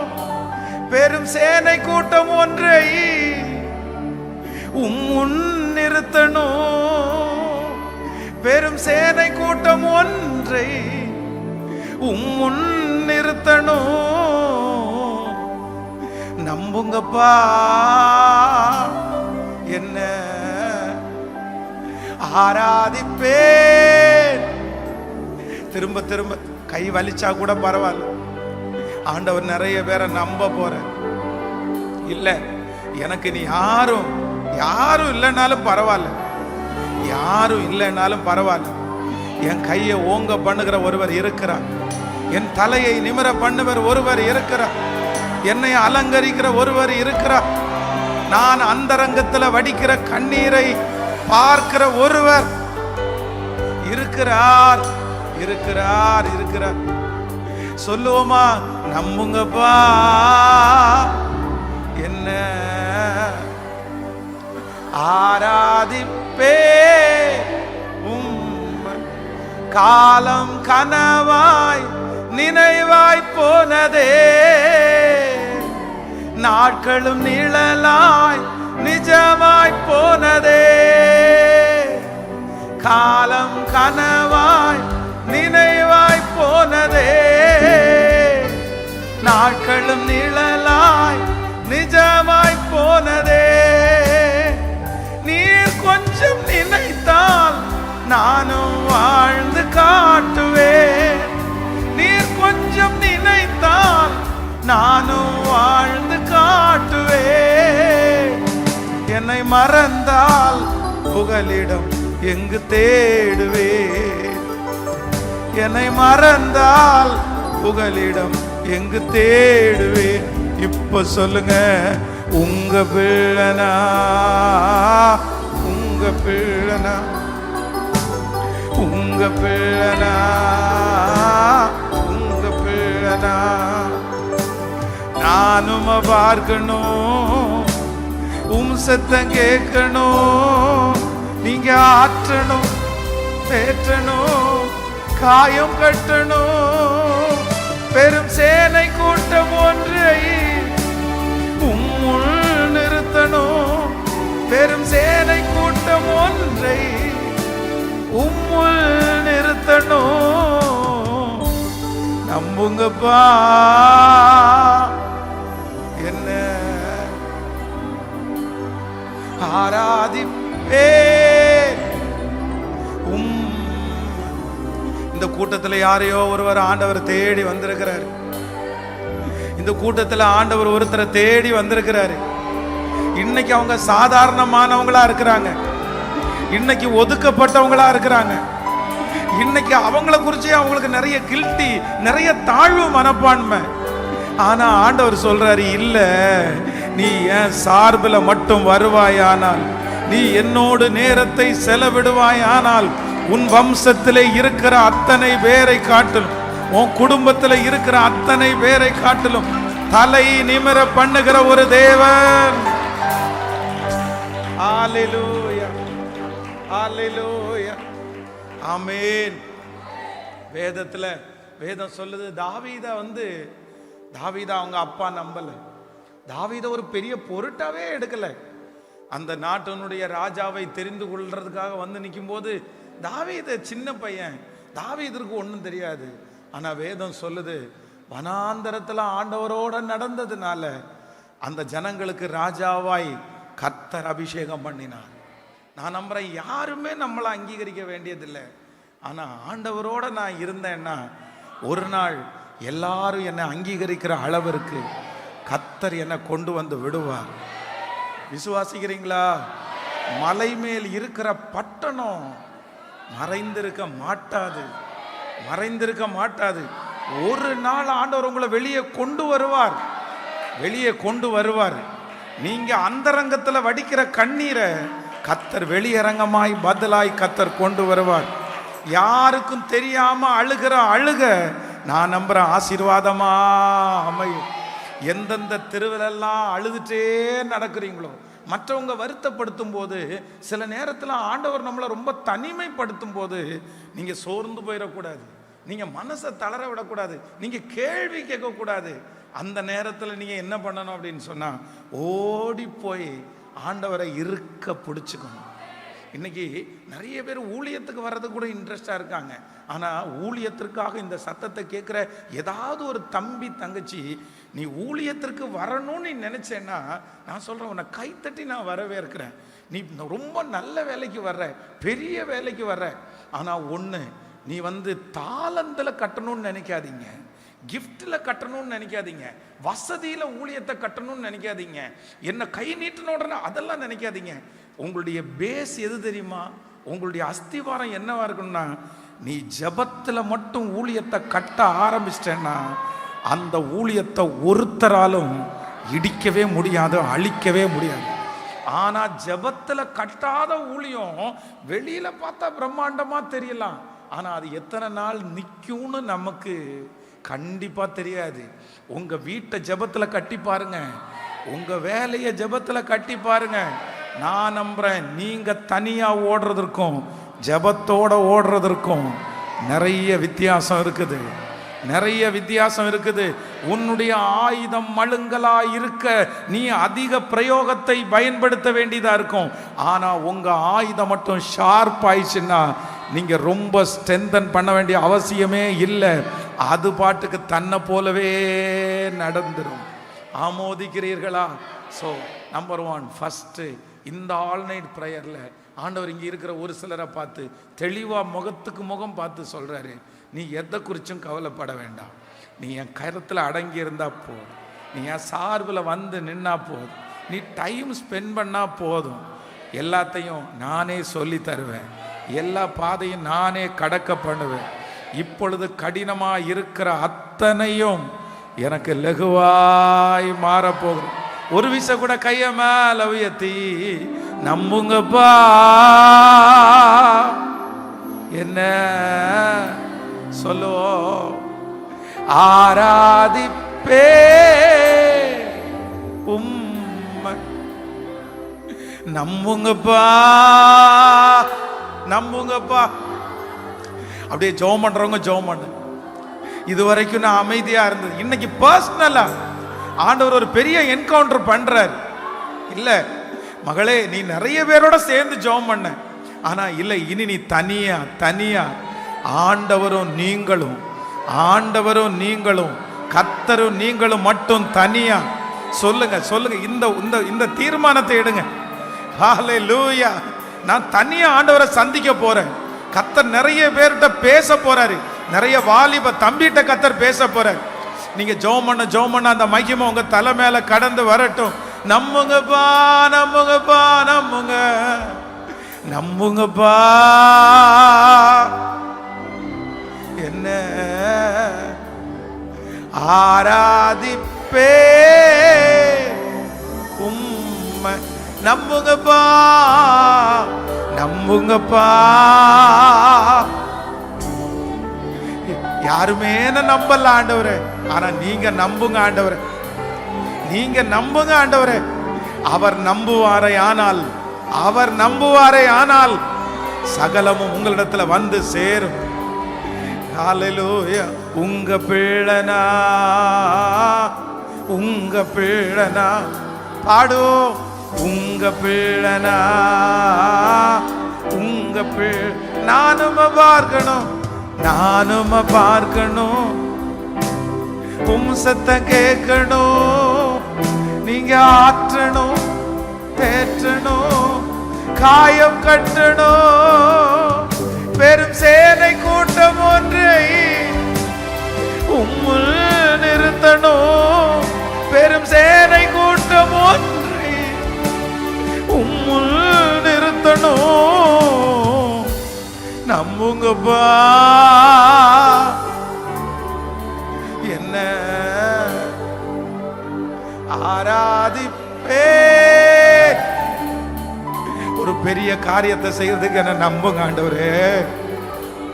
இந்த உலகத்தை கலக்கிறதுக்கு என்ன நம்புங்க ஆண்டவரே, என்ன நம்புங்க ஆண்டவரே. தாவீதை நம்புனீங்கல்ல, தாவீதை நம்புனீங்கல்ல, என்ன நம்புங்க ஆண்டவரே. நன்றியப்பா, நன்றியப்பா. எஸ், இந்த பிரசங்கத்துக்கு நடுவுலையே இந்த ஜெபம் நடக்கும் போதே கர்த்தர் இந்த வார்த்தைய, இந்த சத்தத்தை கேட்கிற நிறைய பேருக்கு சொல்றாரு, இல்ல இல்ல, நான் உன்னை நம்புற ஒரு காலம் வரும். கர்த்தர் நம்ப ஆரம்பிச்சிட்டாரு. அவர் நம்பினதற்கு பிற்பாடு, எஸ், ஹல்லேலூயா, 10 ரூபாவுக்கு உங்களை நம்பாதவங்க, 100 ரூபாவுக்கு உங்களை நம்பாதவங்க, நான் நம்புறேன். கர்த்தர் உங்களை கோடிகளுக்கு தகப்பனாய், கோடிகளுக்கு தாயா கர்த்தர் வைப்பாரு. ஆமென். அந்த சொந்தக்காரங்க சின்ன விஷயத்துக்கு உங்களை நம்பல. நான் இவ்வளவு குறைஞ்சு போயிட்டேனா, நான் இவ்வளவு குறைஞ்சு போயிட்டேனா, இதுக்கு கூட என்ன நம்ப மாட்டேங்கிறாங்க பாஸ்டர்.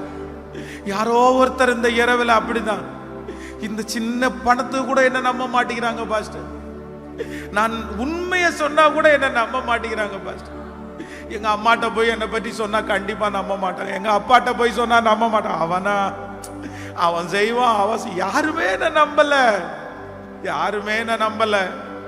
ஆனா ஆண்டவர் மட்டும் இன்னைக்கு இந்த இரவுல நிறைய பேருடைய பக்கத்துல வந்து நின்று, இல்ல இல்ல இல்ல, நான் உன்னை நம்புறேன், நான் உன்னை அதற்கு பிற்பாடு கோடிகளுக்கு உங்களை கர்த்தர் ஆசீர்வாதமாய் சொல்லிட்டே. நீங்க நம்பினா போதும் ஆண்டவரே, நீங்க நம்பினா போதும் ஆண்டவரே, நீங்க நம்பினா போதும் ஆண்டவரே. ஒரு 3 விசை கூட கைய மேல உயர்த்தி சொல்லுங்க பார்க்கலாம், நம்புங்கப்பா. பிரைஸ். எஸ், உங்க சத்தம் மட்டும், உங்க சத்தம் மட்டும்.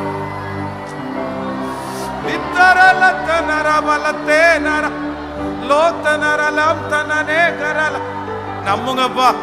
இப்போ இப்போ அந்த வாலிப தம்பிய நம்புங்கப்பா. நீங்க நம்புற அளவுக்கு எதுவும் எங்கள்கிட்ட இல்லை. எங்களுக்கு தெரியும், எங்களுக்கு தெரியும். உலகத்தில் இருக்கிற ஒருத்தர் நம்பினா கூட நீங்க எங்களை நம்ப முடியாது. ஏன்னா எங்களுடைய அந்தரங்க வாழ்க்கை எல்லாமே உங்களுக்கு தெரியும். ஆனாலும் இப்போ இந்த ஜெபத்துல ஒன்னே ஒண்ணு மட்டும் கேட்கிறோம், என்ன நீங்க நம்புங்க ஆண்டவரே. கர்த்தர் நிறைய பேரை நம்புவாரே, ஆனால் கையில கர்த்தர் பொறுப்புகளை அள்ளி தருவார்.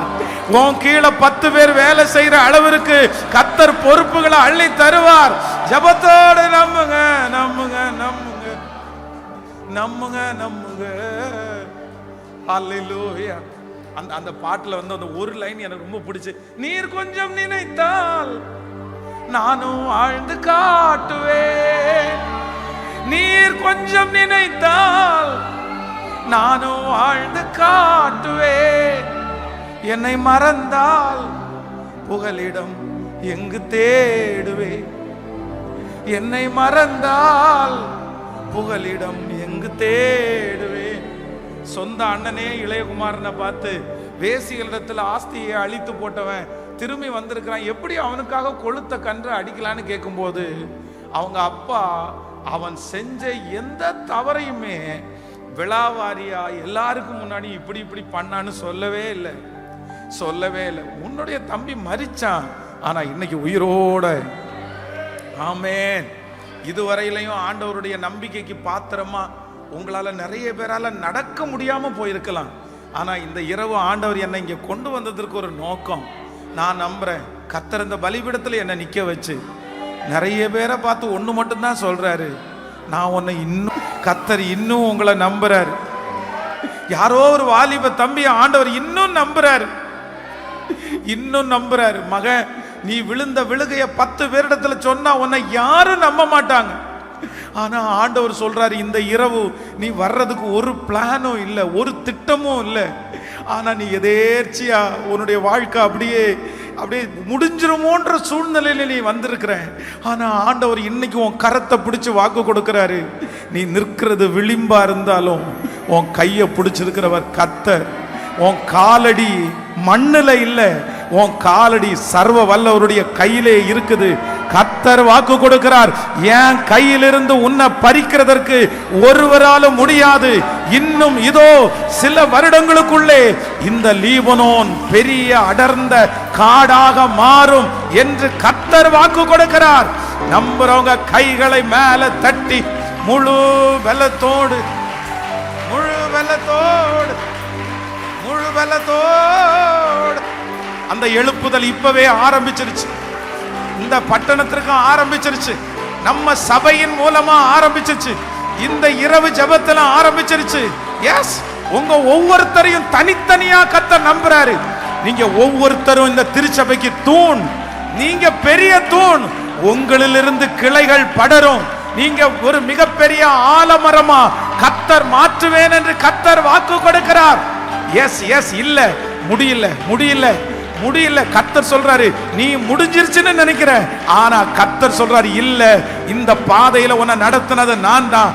இப்ப நான் துவங்கிட்டேன், துவங்கிட்டேன். நன்றி ஆண்டவரே, நன்றி, நன்றி அப்பா, நன்றி. ஹல்லேலூயா. கைகளை அசைத்து ஒரு ஹல்லேலூயா சொல்லுங்க. நம்பர் 1, ஆண்டவர் வந்து ஃபர்ஸ்ட் யாரை தேடுறாரு அப்படின்னு சொன்னா, தனிமையில அவரோட இருக்கிறவங்கள ஆண்டவர் தேடுறாரு. நம்பர் 2, இரண்டாவதாக ஆண்டவர் வந்து இன்னொரு கூட்டத்தை, யார் ஆண்டவர் ரொம்ப நம்புவார், யார் மேல ஆண்டவர் திட்டத்தை வச்சிருக்க நிறைவேற்றுவார் அப்படின்னு சொன்னா, தனிமையில ஜெயிக்கிறவங்கள ஆண்டவர் தேடுறாரு. தனிமையில ஜெயிக்கிறவங்கள ஆண்டவர் தேடுறாரு. ஒன்று நினைத்துக் கொள்ளுங்கள், ஆண்டவருடைய பிள்ளைகளை நீங்க எங்க வேணாலும் ஜெயிச்சிடலாம், அது ஜெயமாகாது, ஜெயமாகாது. வெளியில ஜெயிக்கலாம். பாருங்க, பொதுவா வந்து யாராவது ஒருத்தர் சர்ச் பிலீவர்ஸ் கூட இருந்தா நம்ம நிறைய பேர் அசுத்தமான வார்த்தையை பேச மாட்டோம், நம்ம பொய் சொல்ல மாட்டோம், நம்ம போனெல்லாம் நம்ம நோண்ட மாட்டோம். ஆனா தனிய தனிய அந்தரங்கத்துல, யாரும் பார்க்காத இடத்துல, யாரும் உங்களை கவனிக்காத இடத்துல, நிறைய பேருடைய வீடுகளில். ஆனா ஆண்டவர் எங்க பார்க்கிறார் அப்படின்னு சொன்னா, நீங்க 10 பேர் இருக்கும்போது எப்படி இருக்கீங்கன்னு ஆண்டவர் அல்ல, கர்த்தர் உங்களை எங்க உங்க பரிசுத்தத்தை செக் பண்றாரு அப்படின்னா, நீங்க தனிமையிலே இருக்கும்போது தான் ஆண்டவர் பரிசுத்தத்தை செக் பண்றாரு. நான் நம்புறேன், ஒரு ரூமுக்குள்ள யாரும் பார்க்காத இடத்துல பரிசுத்தமா வாழாத ஒரு நபர், ஆண்டவருக்கு சாட்சியா வாழாத ஒரு நபர் வெளியில வாழ்ந்து எந்த பிரயோஜனமும் இல்லை. அதான் போத்திபாருடைய மனைவி யோசேப்பை பார்த்து சொல்லும்போது என்ன சொல்றாங்க அப்படின்னு சொன்னா, இங்க யாருமே இல்லையா, எல்லாருமே வெளியில அனுப்பிட்டேன். நம்ம தப்பு பண்றதை யார் பார்க்க போறா? ஒருத்தருமே பார்க்க மாட்டாங்க. வா நம்ம தப்பு பண்ணலாம், எல்லாரையும் நான் மறைச்சிட்டேன், யாருமே சொல்லி கொடுக்கறதுக்கு இல்லை. ஆனா யோசேப்பு அந்த இடத்துல என்ன சொல்றாரு அப்படின்னு சொன்னா, எம்மா எல்லாருடைய கண்ணையும் மறைச்சிட்ட, எல்லாரையுமே வெளியே அனுப்புன, ஆனா எனக்கு ஒருத்தரை தெரியும், அவருக்கு விரோதமா இவ்வளவு பெரிய பொல்லாப்ப நான் செய்கிறது எப்படி, அந்த அத்தனை பேர் வெளியே போனாலும் என்ன ஆண்டவர் பார்க்கிறாருன்ற ஒரு உணர்வு அந்த யோசேப்புக்குள்ள வந்து அந்த பாவத்தை அன்னைக்கு அவாய்ட் பண்ணாம பாருங்களேன். நான் நம்புறேன், அன்னைக்கே கர்த்தர் அவனுடைய நெற்றியில எழுதிட்டாரு, இதே இடத்துல இதே பார்வோனுடைய இந்த ராஜ்யத்துல உன்னை அதிகாரியா நான் வைப்பேன். கர்த்தர் அன்றைக்கு உறுதி எடுத்தார். ஆண்டவருடைய பிள்ளையே, நீங்க என்னைக்கு சுற்றி அத்தனை பாவங்கள் உங்களை நெருங்கி இருக்கும்போது, நிறைய பேர் என்ன சொல்லுவாங்க அப்படின்னு சொன்னா, நான் இருக்கிற சூழ்நிலை அந்த மாதிரி, நான் இருக்கிற வேலை அந்த மாதிரி, நான் இருக்கிற சிச்சுவேஷன் அந்த மாதிரி, தப்பு பண்ணாம இருக்க முடியாது, பொய் சொல்லாம இருக்க முடியாது. அப்படி ஆண்டவர் என்ன பண்ண முடியும்? மன்னிச்சு தானே ஆக முடியும். நீங்க வாழ்ந்த காலத்துல நான் வாழ்றேன், நீங்க இருந்த மாதிரி சிச்சுவேஷன்ல நான் இருக்கிறேன். அன்னைக்கு உங்களுக்கு பாவத்தை தேடி தேடி தான் போனீங்க, இன்னைக்கு பாவம் பக்கத்துல இருக்குது. ஒன்னு நினைச்சுக்குங்க, தேவனால் பயன்படுத்தப்பட்ட எல்லா பரிசுத்தவான்களும் பாவத்தை தேடி போய் பாவத்திலிருந்து வெளியே வரல. பாவம் சுத்தி இருக்கும்போது அதன் நடுவில் பரிசுத்தமா வாழ்ந்தாங்க. சாமுவேலை குறித்து வேதம் சொல்லுது, ஏலியின் பிள்ளைகள் பேலியாளின் மக்களாயிருந்தார்கள். ஏலியின் பிள்ளைகள் தேவாலயத்தில் வருகிற பெண்களோடு விபச்சாரம் செய்தார்கள். கண்ணுக்கு முன்னாடி ஊழியக்காரனுடைய பிள்ளைங்க தப்பு பண்ணும்போது கூட அந்த தப்பை செய்யாதபடி அத்தனை பேரையும் பார்க்காம, யாரையும் பார்க்காம, சர்ச்சினுடைய எல்டரையோ லீடரையோ விழுந்து போனவங்களையோ யாரையும் பார்க்கல. சாமுவேல் யாரை மட்டும்தான் பார்த்தார் அப்படின்னா, இந்த சத்தத்தை கேட்கிற வாலிப தம்பி, மகா யாரையும் பார்க்காத, அதுவும் விழுந்து போனவங்களை பார்க்காத. பிசாசுனுடைய ஒரு மிகப்பெரிய தந்திரம் என்ன தெரியுமா? விழுந்து போனவங்கள உங்களுக்கு முன்னாடி காமிச்சு காமிச்சு காமிச்சு, இவனை பாரு விழுந்துட்டான், இவனை பாரு அன்னைக்கு இருந்தான், அப்படி காமிக்கிறவன் பிசாசு. ஆனா ஆண்டவர் உங்க முன்னாடி யாரை காமிப்பார் தெரியுமா? சாதிக்கிறவங்களை காமிச்சு, நின்னவங்களை காமிச்சு, வெற்றியாளவனை காமிச்சு, நீ ஃபாலோ பண்றா, அந்த நபரால வெற்றியா வாழ முடியும்னா உங்களால ஏன் வாழ முடியாதுன்னு கேட்கிறவர் தான் கர்த்தர். அப்போ ரெண்டாவது, ஒரு தேவனுடைய பிள்ளை எங்க ஜெயிக்கணும்னு ஆண்டவர் எதிர்பார்க்கிறாருன்னா, தனிமையிலே அந்தரங்கத்திலே. எனக்கு வேதத்தில் ரொம்ப பிடிச்ச ஒரு பகுதி என்ன அப்படின்னா, இந்த தாவீது அந்த கோலியாத்து முன்னாடி நிற்கிறார். அப்போ சவுல் தாவீதை பார்த்து சொல்றாரு, எப்பா நீயோ இளைஞன், அவனோ தன் சிறு வயது முதலே யுத்த வீரன், அவனை ஜெயிக்கிறதுக்கு ஒன்னால ஆகாது அப்படின்னு சொல்றான். சொன்ன உடனே நீ என்ன தைரியத்தில் நிற்கிறப்பா, நீ என்ன கான்ஃபிடென்ட்ல நிற்கிற, நீ எப்படி இவ்வளோ பெரிய கோலியாத்தை நீ எப்படி வீழ்த்துவ, அவனுடைய உயரத்தை பார்த்தியா, அவன் கையில் இருக்கிற பட்டயத்தை பார்த்தியா? ஆனா அந்த இடத்துல தாவீது என்ன சொல்றாரு தெரியுமா? ஒரு விசை சிங்கம், ஒரு விசை கரடி, உமது அடியான் ஆகிய நானே அந்த சிங்கத்தை கொன்றேன், நானே அந்த கரடியை கொன்றேன். ஒருவேளை சிங்கத்தை போல இருப்பான், இல்லைன்னா கரடியை போல இருப்பான். நான் நம்புறேன், வனாந்தரத்தில் அவன் ஜெயிக்கிற ஜெயத்தை பார்க்கறதுக்கு யாருமே இல்லைனாலும், கை தட்டுறதுக்கு யாருமே இல்லைனாலும், யாரும் பார்க்காத இடத்துல அவன் ஜெயிச்சதுனால சகல பேரும் பார்க்கிற இடத்துல கர்த்தர் அவனை ஜெயிக்க பண்ணினார். வாலிப தம்பி தங்கச்சி, யாரும் பார்க்காத இடத்துல நீ ஜெயிச்சேன்னா நான் நம்புறேன், லட்சங்களுக்கு முன்னாடி உன்னை ஜெயிக்கிறவனா கர்த்தர் கொண்டு நிறுத்துவார், ஜெயிக்கிறவளா கொண்டு நிற்கிறார். ஏன்னா என்னுடைய ஆண்டவர் அந்தரங்கத்துல பார்க்கிற பிதா, அந்தரங்கத்துல பார்க்கிற பிதா. அப்படியே சிலரெல்லாம் ரொம்ப ரொம்ப ரொம்ப அப்படின்னா பாத்ரூமுக்குள்ளே போனால் கூட மொபைலை வச்சுருந்தா கூட ஐயோ ரொம்ப தப்பு ரொம்ப தப்பு அப்படின்னா யாராவது ஒருத்தர் பார்த்தா மட்டும்தான் யாருக்காவது, மற்றவங்களுக்கு முன்னாடி நல்லவங்களா இருக்கிறோம், மற்றவங்களுக்கு முன்னாடி பரிசுத்தவான்களா இருக்கிறோம். ஆனால் ஆண்டவருடைய பிள்ளைகளே இல்லை, இந்த சத்தத்தை கேட்குற யாராவது ஒருத்தர் அப்படி இருக்கலாம். உங்களுடைய பர்சனலாக யாருக்கும் தெரியாத ஒரு ரகசியம் உங்களை தொடர்ந்துட்டு வரலாம். அது யாருக்குமே தெரியாமல் இருக்கலாம், உங்களுக்கும் அவங்களுக்கும் மட்டும் தெரியலாம், அந்த பர்சனுக்கும் உங்களுக்கும் மட்டும் தெரியலாம். ஆனால் நான் நம்புகிறேன் உங்கள் 2 பேருக்கு மட்டும் தெரியும்னு நினைக்காதீங்க. அது யார் பார்க்குறா அப்படின்னு சொன்னால் கர்த்தர் பார்க்கிறார், கர்த்தர் பார்க்கிறார், கர்த்தர் பார்க்கிறார். இன்னைக்கு ஆண்டவர் எச்சரிக்கிறார், நீ வெளியே வந்துரு, நீ விட்டுரு, அது தேவையில்லை. ஆனால் ஒன்று நீங்கள் நினச்சிக்குங்க, ஆண்டவர் ரொம்ப நாள் மறைக்க முடியாது. ஆண்டவர் நம்மளை காப்பாற்றுவதற்கு நிறைய வாய்ப்பை கர்த்தர் கொடுப்பார். இப்போ ஆண்டவர் சிம்சோனுக்கு வேதம் சொல்லுகிறது, அந்த தெளிலாளுடைய பக்கத்துல போய் விழுந்துட்டான். ஆனா ஆண்டவர் அவனை காப்பாற்றுறதுக்கு வாய்ப்பு கொடுக்கிறாரு. அவனுக்கு கொடுக்கிற வாய்ப்பு என்ன அப்படின்னு சொன்னா, எப்பா நீ பழகிட்டு இருக்கிற லேடி சரியில்லை, அவன் உன்னை கொல்றதுக்கு பார்க்கிறா, அவன் உன்னை கட்டுறதுக்கு பார்க்கிறா, இது சரியில்லைன்னு ஆண்டவர் உணர்த்துறாரு. ஆனா அந்த பொண்ணு மேல வச்சிருக்கிற மோகத்தினால இந்த மனுஷனால என்ன பண்ண முடியல அப்படின்னா, அதிலிருந்து வெளியே வர முடியல. நான் நம்புறேன் இந்த சத்தத்தை கேட்கிற யாரோ ஒருத்தருக்கு ஆண்டவர் எச்சரிப்பு கொடுத்துட்டே இருக்கிறாரு. உங்களை காப்பாற்றுறதுக்கு ஆண்டவர் முயற்சி எடுத்துட்டே இருக்கிறாரு. ஒரு டைம் இல்லை, 2 டைம் இல்லை, கர்த்தர் நிறைய டைம் காமிச்சாரு. நீ போற பாதை சரியில்லை, நீ பழகிற ஆளு சரியில்லை, இந்த இடத்துல போனா நீ விழுந்துருவ, நீ செத்துருவ, உன்னுடைய எதிர்காலம் ஒன்றும் இல்லாம போகும்னு கர்த்தர் அடிக்கடி எச்சரித்தும் சிம்சோனை போல அந்த இடத்திலிருந்து நீங்க வெளியே வராம அங்கேயே இருந்துட்டீங்க அப்படின்னு சொன்னா, கண்டிப்பாக ஒரு நாள் நீங்கள் கண்கள் பிடுங்கப்பட்டு உதவியற்றவனாய் போனான். ஆண்டவர் சொல்றாரு, அந்த சிம்சோன் மட்டும் அந்த இடத்திலிருந்து எழும்பி இருந்தான்னு வச்சுங்களேன், வெளியே வந்திருந்தான்னு வச்சுங்களேன், நான் அவனுடைய ஊழியம் எவ்வளவு மகிமையா இருந்திருக்கும் தெரியுமா? நான் நம்புறேன் நீங்க வெளியே வரணும்னு கர்த்தர் எதிர்பார்க்கிறார், நீங்க வெளியே வரணும்னு கர்த்தர் எதிர்பார்க்கிறார். கர்த்தர் இன்னைக்கு இந்த ஊழியக்காரனை அதற்காகத்தான் ஆண்டவர் கொண்டு வந்தாருன்னு நீங்க நினைங்க. பிரதர், உங்களுக்காக தான் பிரதர் கொண்டு வந்திருக்கிறாரு, உங்களை எச்சரிக்கிறதுக்காக தான் பிரதர் கொண்டு வந்திருக்கிறாரு. இல்லப்பா, நான் நிறைய வாய்ப்பு கொடுத்துட்டேன், உன்னிட்ட சொல்லிட்டே இருக்கிறேன், நீ பாதாள குழிக்குள்ள போற, நீ விழ போகிற குழி பெரிய குழி, இதுல விழுந்தா நீ எழும்பவே முடியாதுன்னு கர்த்தர் நிறைய டைம் உங்களுக்கு காமிச்சிட்டாரு. கர்த்தர் போகிற பாதையிலெல்லாம் உன்னை தடுத்து தடுத்து நிறுத்திட்டாரு.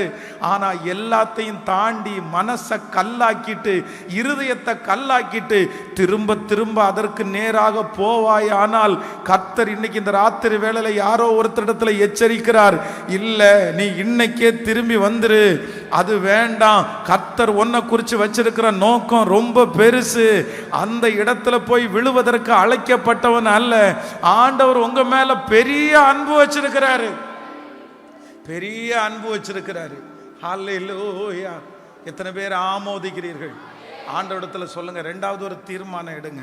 ஆண்டவரே, இன்னைக்கு ஒரு தீர்மானம் எடுக்கிறேன், நான் எங்க ஜெயிக்க போறேன்னா, நான் எங்க ஜெயிக்க போறேன்னா யாரும் பார்க்காத இடத்துல, யாரும் பார்க்காத இடத்துல, நீங்க யாரும் பார்க்காத இடத்துல ஜெயிக்கும் போது அங்க ஒரே ஒருத்தர் பார்ப்பார், அங்க ஒரே ஒருத்தர் கை தட்டுவார், அங்க ஒரே ஒருத்தர் என்கரேஜ் பண்ணுவார், அங்க ஒரே ஒருவர் தூக்கி எடுப்பார். நான் நம்புறேன் அங்க ஜெயிச்ச நீங்க கண்டிப்பா மற்றவர்களுக்கு முன்பாக நீங்கள் ஜெயிப்பீர்கள். கர்த்தர் உங்களை ஜெயிக்க பண்ணுவதற்கு வல்லவர். இப்ப சொல்லுங்க பார்க்கலாம், கைகளை மேல உயர்த்தி, என்ன நம்புங்க ஆண்டவரே, என்ன நம்புங்க ஆண்டவரே. இல்ல, நான் வாழ்ந்து காட்டுவேன், நான் வாழ்ந்து காட்டுவேன், நான் வாழ்ந்து காட்டுவேன். சொல்லுங்க, நான் வாழ்ந்து காட்டுவேன். பர்சனலா யாரும் பார்க்காத அந்த இடத்துல நான் ஜெயிப்பேன். அம்மா, ஆண்டவர் அப்படிதான் சொல்றாரு. நீ வீட்டுல எவ்வளவு கெட்ட வார்த்தை பேசுற, நீ எவ்வளவு கோபப்படுற, நீ எவ்வளவு திட்டுற, நீ எவ்வளவு மோசமா நடந்துக்கிற, ஆனா ஆண்டவர் சொல்றார், நான் உன்னை பார்க்கிறேன், நான் உன்னை பார்க்கிறேன். நம்புங்கப்பா. என்ன ஆராதிப்பேன். சொல்லுங்க எல்லாரும், நம்புங்கப்பா, நம்புங்கப்பா. என்ன ஆராதிப்பேன் உம்மை. சத்தமா உங்க பிள்ளனா, உங்க பிள்ளனா, உங்க பிள்ளனா, உங்க பிள்ளனா, உங்க பிள்ளனா. நானும் பார்க்கணும், சத்த கேட்கணும், நீங்க ஆற்றணும், தேற்றணும், காயம் கட்டணும். பெரும் சேனை கூட்டம் ஒன்றை உம்முள் நிறுத்தணும். பெரும் சேனை கூட்டம் ஒன்றை உம்முள் நிறுத்தணும். நம்புங்கப்பா, என்ன ஆராதிப்பே உம்மை. வேதத்துல நீதிமொழிகள்ல வாசிக்கும் போது வேதம் சொல்லுது, அநேக வாலிபர்களுக்குள்ள ஒரு பேதையான வாலிபனை நான் கண்டேன். நான் தூரத்துல இருந்து அந்த பேதையான வாலிபனை பார்த்துட்டே இருக்கும்போது, அந்த பேதையான வாலிபன் மாலை மயங்கும் நேரத்துல ஒரு சந்து, அவள் இருக்கும் சந்து கடுத்த தெருவில் நடந்து போனா அப்படின்னு அது தொடரும் பாருங்க. தொடரும் போது லாஸ்ட்ல ரொம்ப சோகமான ஒரு வசனம். என்ன வசனம் அப்படின்னு சொன்னா, ஒரு மாடு அடிக்கப்படும்படி போவது போலும், ஒரு குருவி தன் பிராணனுக்கு வைத்திருக்கிற கண்ணிய அறியாமல் விழ தீவிரிக்கிறது போலவும் அவன் அவள் பின்னே சென்றான். அதுல கடைசியில் ஒரு வார்த்தை எழுதியிருக்கும், அம்பு அவன் ஈரலை. அம்பு அம்பு எங்க குத்தும்? அம்பு எய்யும் போது எங்க நெஞ்சில தானே அம்பு பாயும். ஆனா இந்த அம்பு எங்க பாய்ஞ்சிருச்சாமா? ஈரல். நம்முடைய உடம்புல நிறைய சரீர அவயவங்கள் இருக்குது. அதுல இந்த ஈரல் அப்படின்றதுக்கு முக்கியமான வேலை என்ன அப்படின்னு சொன்னா, நம்முடைய உடம்புல எல்லா பாடியும் செத்து போனாலும் இந்த ஈரல் மட்டும் செத்து போச்சுன்னா திரும்பி அகைன் வந்து அடுத்து உடனே ஒர்க் ஆகுமாமா. செத்து பொழைக்கக்கூடியது ஈரல். ஆனா வேதம் சொல்லுது, அம்பு அவன் ஈரலை பிளந்தது. அப்படின்னா வேசிக்கு பின்பாக போகிறவன், அசுத்த பாவத்திற்கு பின்பாக போகிற ஒரு மனுஷன் திரும்பி எழும்பவே முடியாத அளவிற்கு அம்பு அவன் வீரலை பிளக்கிறதுன்னு வேதம் சொல்லுது. இது யாருக்காக ஆண்டவர் சொல்றாருன்னு எனக்கு தெரியல, யாருக்காக சொல்றாருன்னு தெரியல. ஆண்டவர் வெளி தோற்றத்தை பார்க்கிறவர் அல்ல, மனிதனோ முகத்தை பார்க்கிறான். மனிதனோ முகத்தை பார்க்கிறான். கர்த்தரோ எதை பார்க்கிறார் அப்படின்னு சொன்னா, இருதயத்தை பார்க்கிறாரு சிஸ்டர், பிரதர், இருதயத்தை பார்க்கிறாரு பிரதர். நீங்க கோபப்படுக வேண்டிய ஆள் அல்ல, ஆள் அல்ல. உங்க சாட்சி 10 பேருக்கு முன்னாடி கிடையாது. உங்க சாட்சி அறை வீட்டுக்குள்ள உங்க சாட்சி, நீங்க இருக்கிற வீட்டில் உங்க சாட்சி, 4 பேருக்கு முன்னாடி உங்க சாட்சி. தனிப்பட்ட விதத்தில் ஆண்டவருக்கு சாட்சியா வாழ்ந்தீங்கன்னா நான் நம்புறேன், நீங்க எதுக்கும் பயப்பட வேண்டியதில்லை. சமயம் வரும், நாட்கள் வரும், அன்றைக்கு கர்த்தர் எந்த இடத்திலிருந்து உங்களை தூக்கி உயர்த்தணுமோ அந்த நாள் நீங்க தேடாமலே அந்த நாளை கொண்டு வந்து கர்த்தர் உயர்த்துறதற்கு வல்லவரா இருக்கிறார். அல்லேலூயா. கையை உயர்த்தி சொல்லுங்க, ஆண்டவரே நான் தனிப்பட்ட விதத்தில் கர்த்தர் நிறைய பேரோட ஆண்டவர் பேசி இருக்கிறாரு. இல்லை நான் ஜெயிக்க போறேன், நான் ஜெயிப்பேன், நான் ஜெயிப்பேன். என் ஆண்டவர் அந்த இடத்துல பார்க்கிறாரு. என் ஆண்டவர் தனியா ஆண்டவர் பார்க்கிறாரு. யாரும் இல்லாத இடத்துல என் ஆண்டவர் பார்க்கிறாரு. வாலிப தம்பிங்க ஒப்பு கொடுங்க, ஒப்பு கொடுங்க. இல்லை வேண்டாம் மகனே, வேண்டாம் மகனே, அந்த இடம் உனக்குரிய இடம் இல்லை, அந்த இடத்துல நீ உட்காரக்கூடாது, அந்த இடத்த ஆண்டவர் வெறுக்கிறாரு. கர்த்தர் சொல்றாரு, அதுல இருந்து நீ வெளியே எழும்பி வந்துரு, நீ அந்த இடத்தை விட்டு ஓடிரு. அதுல என்ன நஷ்டம் வந்தாலும் பரவாயில்ல, நான் உன்னை அலங்கரிப்பேன்னு ஆண்டவர் வாக்கு கொடுக்கிறார். ஹல்லேலூயா, ஹல்லேலூயா, ஹல்லேலூயா. கைகளை அசைத்து ஒரு ஹல்லேலூயா சொல்லலாம். ஸோ நம்பர் 1, ஆண்டவர் சொல்லுகிறார், தனிமையிலேயே ஆண்டவரோட இருக்கிற ஒரு தேவனுடைய பிள்ளை ஆண்டவர் நடத்துவேன்னு வாக்கு கொடுக்கிறார். இரண்டாவதாக ஆண்டவர் வாக்கு கொடுக்கிறார், தனிமையிலே ஜெயிக்கிற ஒரு பிள்ளைய ஆண்டவர் பயன்படுத்துவேன் என்று கர்த்தர் வாக்கு கொடுக்கிறார். நம்பர் 3, மூன்றாவதாக நான் நம்புறேன், தனிமையிலே தரிசனமுள்ள ஒரு தேவ பிள்ளைய பயன்படுத்துவேன்னு கர்த்தர் வாக்கு கொடுக்கிறார். எத்தனை பேருக்கு தரிசனம் இல்லாம போனாலும் இந்த ஆல் நைட் பிரேயருக்கு வந்திருக்கிற உங்களுக்கு உள்ளுக்குள்ள ஒரு தரிசனம் இருக்கணும். என்ன தரிசனம் இருக்கணும்னா, இந்த உலகத்தை விட்டு நீங்க போறதுக்குள்ள ஏதாவது ஒண்ணு நீங்க சேர்க்கிறவர்களோ புது பலன் அடைந்து செட்டைகளை அடித்து உயரே எழும்புவார்கள். அவர்கள் நடந்தால் சோர்ந்து போக மாட்டார்கள். நீதிமானுக்கு வரும் துன்பங்கள் அநேகமாய் இருக்கும், அவைகள் எல்லாவற்றிலிருந்தும் கர்த்தர் அவனை விடுவிப்பார். கர்த்தர் உங்களுக்கு வாக்கு கொடுக்கிறார், நீ போக வேண்டிய தூரம் வெகு தூரம், நீ பண்ண வேண்டிய பிரயாணம் வெகு பெரிய பிரயாணம். இந்த சத்தத்தை கேட்கிற நிறைய பேரை கர்த்தர் சின்ன காரியத்திற்கு இல்ல, கர்த்தர் உங்களை ஒரு பெரிய காரியத்திற்கு ஆண்டவர் உங்களை நம்புறாரு. கர்த்தர் சொல்லுகிறார், இந்த தூசியை உதறிவிட்டு எழுந்திரு, இந்த பிரச்சனையை உதறிவிட்டு எழுந்திரு, இந்த போராட்டத்தை உதறிவிட்டு எழுந்திரு. சிலருடைய வாழ்க்கையில ஏதாவது ஒரு பிரச்சனை வந்துச்சுன்னா அந்த பிரச்சனை அவங்கள அப்படியே ஒடுக்குது, அப்படியே உட்கார வைக்குது. ஆண்டவருடைய பிள்ளைகளை, நான் இந்த பலிபீடத்திலிருந்து ரொம்ப தாழ்மையா சொல்லுவேன், என் லைஃப்ல எத்தனையோ பாதைகளை நான் கடந்து வந்திருக்கிறேன், எத்தனையோ பாதை. அதெல்லாம் எனக்கு ரொம்ப பெருசா அந்த டைம்ல எனக்கு தெரிஞ்சதே இல்லை. சாப்பாட்டுக்காக கஷ்டப்பட்டிருக்கிறேன், துணிமணிக்காக கஷ்டப்பட்டிருக்கிறேன், எங்களுடைய அம்மா அப்பா இவ்வளவு ஆசீர்வாதமா இல்லையே அப்படின்னு எல்லாம் கஷ்டப்பட்டிருக்கிறேன். ஆனா என் லைஃப்லயே வந்த ரொம்ப பெரிய பிரச்சனை அப்படின்னா, மன அழுத்தத்துல ரொம்ப உள்ளுக்குள்ள போய் சைக்காலஜிக்கலா எஃபெக்ட் ஆகி தூக்கம் சுத்தமா இல்லாம மனநிலைமை டாக்டர் இடத்துல போய் டேப்லெட் சாப்பிட்டுட்டு இருந்தேன். அப்படின்னா அந்த டேப்லெட் சாப்பிடும்போது கொஞ்சம் நல்லா இருக்கும், டேப்லெட் சாப்பிடாம விட்டுட்டோம் அப்படின்னு சொன்னா பைத்தியம் வர்றது மாதிரி இந்த குப்பையெல்லாம் பொறுக்கிற அளவுக்கு அந்த மாதிரி ஒரு சூழ்நிலைக்குள்ள கடந்து போனேன்.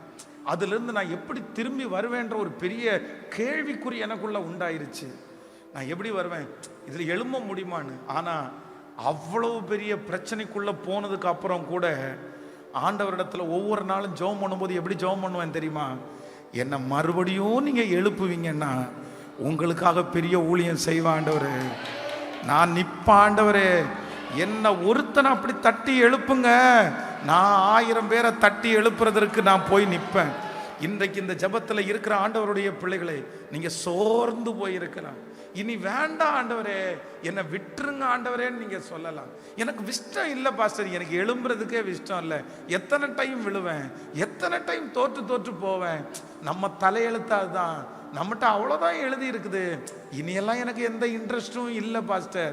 ஆனால் ஆண்டவர் இந்த இரவில் உங்களை கூட்டிட்டு வந்ததற்கு காரணம் என்னன்னா, இல்லை நீ காலாட்களையுடைய ஓடும்போது நீ இளைத்து போவாய், ஆனால் குதிரைகளோடு எப்படி ஓடுவாய்? சமாதானம் உள்ள தேசத்திலே நீ அடைக்கலம் தேடினால் யோர்தான் பிரவாகித்து வரும்போது நீ என்ன செய்வாய்? இந்த சத்தத்தை கேட்கிற நிறைய பேருடைய கையை பிடிச்சு கர்த்தர் வாக்கு கொடுக்கிறார், நீ போக வேண்டிய தூரம் வெகு தூரம். பிசாசு உன்னை எப்படியாவது முடங்கி படுக்க வைக்கணும்னு முயற்சி எடுக்கிறான், உன்னை கீழே தள்ளணும்னு முயற்சி எடுக்கிறான், உங்க தரிசனத்தை அடியோட புதைச்சு போடணும்னு முடிவெடுத்து தான் இந்த பிரச்சனையை உங்களுக்கு கொடுக்கிறான். கர்த்தர் சொல்றாரு, இந்த பிரச்சனையை உதறி தள்ளிவிட்டு இதுல கான்சன்ட்ரேஷன் எதுவும் பண்ணாம குறித்திருக்கிற பாதையிலே காலடி எடுத்து வச்சு வைராக்கியத்தோடு ஓடு. கர்த்தர் வாக்கு கொடுக்கிறார், உனக்கு முன்பாக இருக்கிற அந்த மிகப்பெரிய யோர்தான் உங்களுக்கு வழி விடும், செங்கடல் உங்களுக்காக வழி திறக்கும். நீ போக வேண்டிய தூரம் வெகு தூரம், வெகு தூரம், வெகு தூரம். ஹல்லேலூயா. முந்தினதை நினைக்க வேண்டாம், பூர்வமானதை சிந்திக்க வேண்டாம்.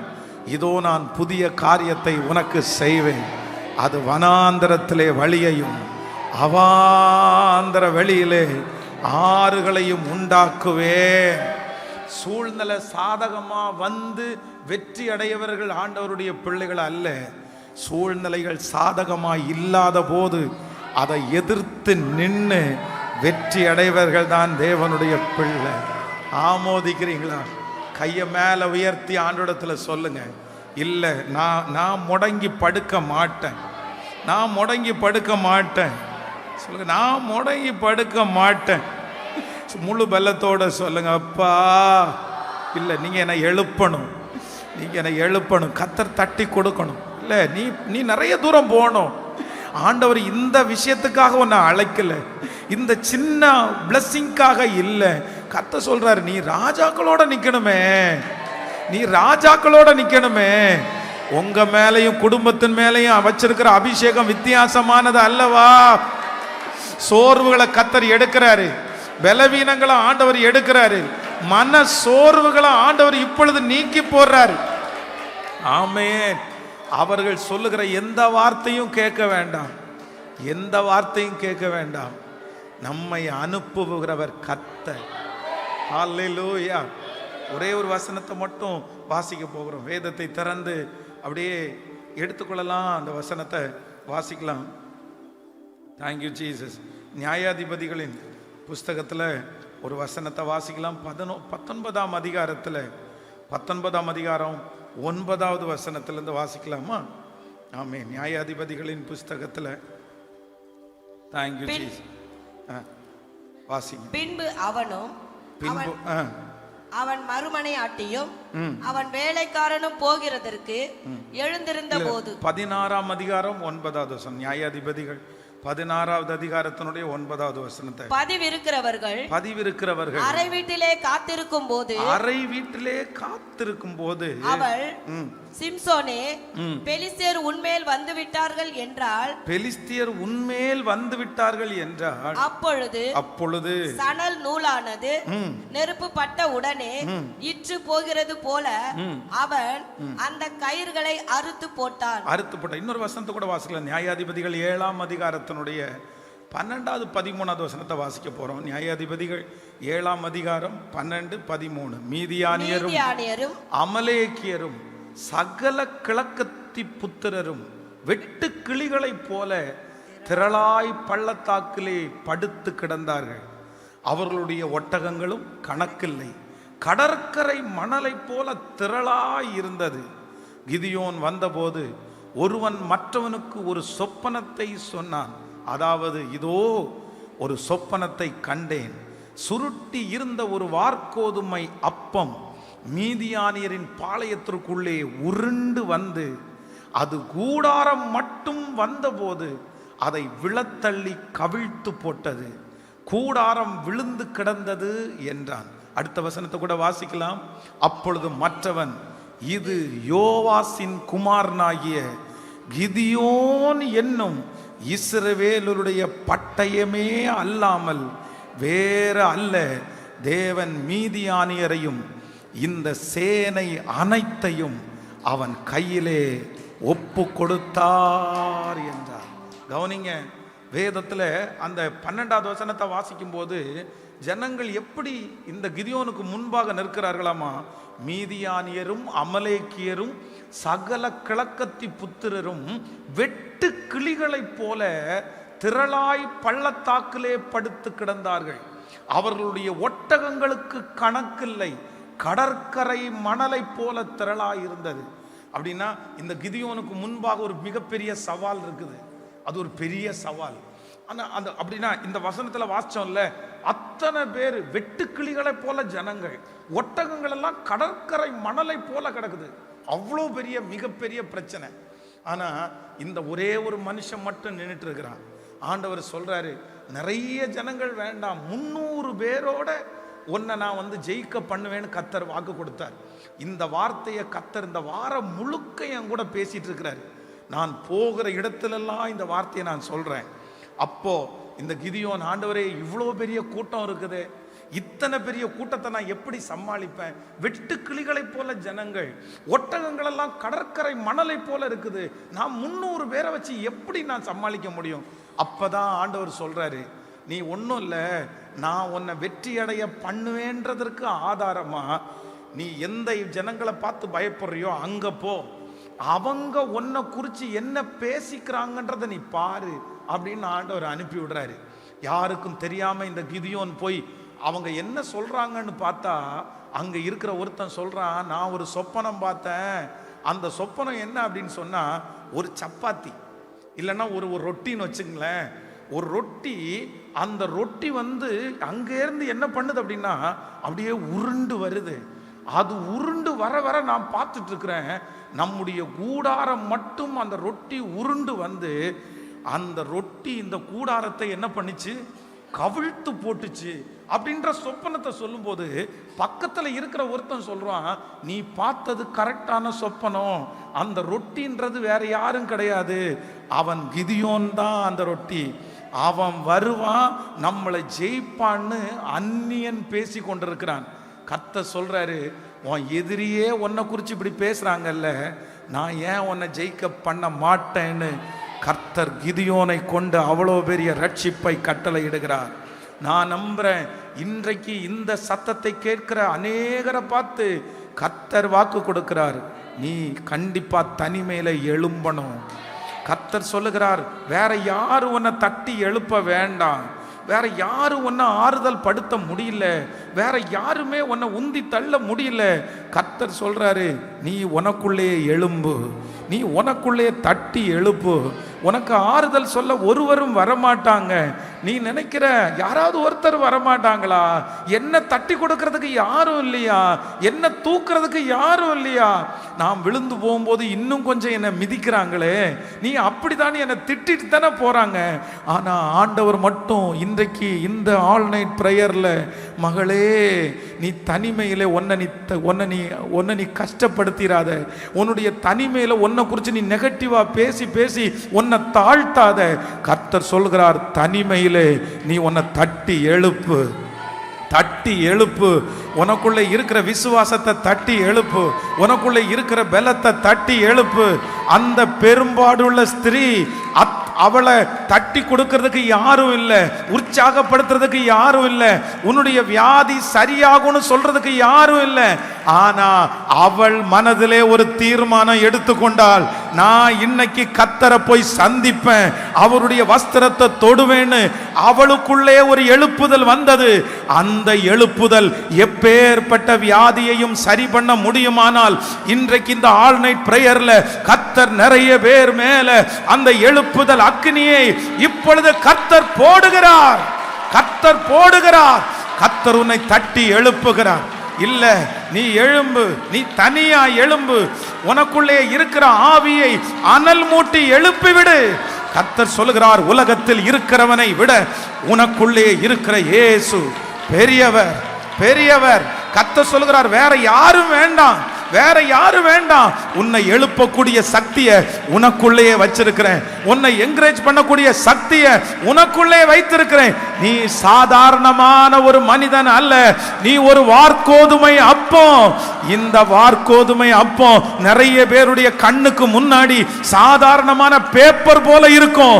ஆனா கர்த்தர் சொல்லுகிறார், அது உருண்டு வர வர வர வர வர எதிரியினுடைய பாளையத்திலே இருக்கிற போடப்பட்டிருக்கிற அந்த கூடாரம் எவ்வளவு பெரிதா இருந்தாலும் அந்த கூடாரத்தை தள்ளக்கூடிய சக்தியை கர்த்தர் அந்த வார்கோதுமை அப்பத்திற்கு வைத்திருக்கிறார். நம்புறவங்க கரங்களை மேல தட்டி praise Jesus. அக்கினி அக்கினி அக்கினி அக்கினி, அவருடைய அக்கினி இறங்குகிறது, அவருடைய அக்கினி அபிஷேகம் இறங்குகிறது. இதோ அந்த வார்கோதுமை அப்பம் இந்த பட்டணத்திலே, இந்த பட்டணத்திலே, இந்த தெருவிலே, இதோ அந்த வார்கோதுமை அப்பம் உருண்டு வருகிறது, உருண்டு வருகிறது. சத்துருடைய ராஜ்யத்தை விழ தள்ளுகிறது, கவிழ்த்து போடுகிறது. கர்த்தர் வாக்கு கொடுக்கிறார், அந்த அபிஷேகத்தை உன் மேல நான் வச்சிருக்கிறேன். தட்டி அக்கினி அக்கினி அக்கினி. கேளுங்க ஏசப்பாட்ட. லபாதானா மரஹதலரா லோதரபல ரஹதரலமா. பெரியவர், பெரியவர், பெரியவர். நீ சாதாரணமானவள் அல்ல, சாதாரணமானவன் அல்ல. கர்த்தர் சொல்லுகிறார், உன் மேல வச்சிருக்கிற திட்டம், ஓ கடற்கரை மணலை போல இருக்கிற ஒட்டகங்களையும் ஒரே மனுஷனாய் நீ முறியடிப்பாய். கரங்களை தட்டி கொண்டே அந்த அபிஷேகத்திற்காய் லம் தன மௌரஹதலரம லிபதரலரம் தன மௌரஹதலரம லிபரஹதலரரம. செய்வனை கட்டுகள் என்கிற கூடாரம் உங்களால தகர்க்கப்பட போகிறது, தகர்க்கப்பட போகிறது. வாலிப தம்பியால தகர்க்கப்பட போகிறது. இன்றைக்கு கர்த்தர் என்கவுண்டர் பண்றாரு, என்கவுண்டர் பண்றாரு. ஹalleluya. உங்க குடும்பத்துல நீதான் ஸ்பெஷல், உங்க குடும்பத்துல நீதான் ஸ்பெஷல். உன் குடும்பத்துல ஆண்டவர் உன்னை தெரிந்து கொண்ட பாத்திரம். அதலரம் தனரரம். ஹalleluya. கைகள் அப்படி மேல உயர்த்தி ஆண்டவரே thank you Jesus. கர்த்தர் வாக்கு கொடுக்கிறார். ஹalleluya. உன்னை விட மகளே, உனக்கு உன்னை குறித்து எவ்வளவு தெரியுமோ தெரியாதோ, ஆனா நீ ஒரு பெரிய கர்த்தருடைய கையில இருக்கிற அலங்காரமான கிரீடம். பிசாசுக்கு நல்லா தெரியும், எதிரிக்கு நல்லா தெரியும். அதனால தான் இவ்வளவு போராட்டம். ஏன் எனக்கு மட்டும் இவ்வளவு பிரச்சனை? ஏன் எனக்கு மட்டும் இவ்வளவு போராட்டம்? ஏன் எனக்கு மட்டும் இவ்வளவு தடுமாற்றம்? எனக்கு மட்டும் ஏன் இவ்வளவு சோதனை? வேற எதுவும் இல்லை. நீ தாயின் கருவிலே உருவாகும் போதே ஸ்பெஷல் அப்படின்னு பிசாசுக்கு தெரியும். நீ சத்துருடைய ராஜ்யத்தை உடைக்க போறேன்னு பிசாசுக்கு தெரியும். அதனால தான் போராடுறான், அதனால தான் உன்னை பலவீனப்படுத்துறான். ஆனா கர்த்தர் சொல்றாரு, நீ அதை தாண்டணும். நீ ஒரு வார்கோதுமை அப்பம், நீ ஒரு வார்கோதுமை அப்பம்.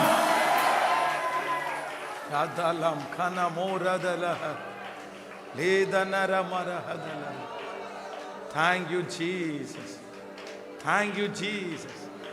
Hallelujah. கைகளை உயர்த்தி ஒரு ஹalleluya சொல்லுங்க. So number 1, முதலாவதாக தனிமையிலே தேவனோடு பழகுங்க.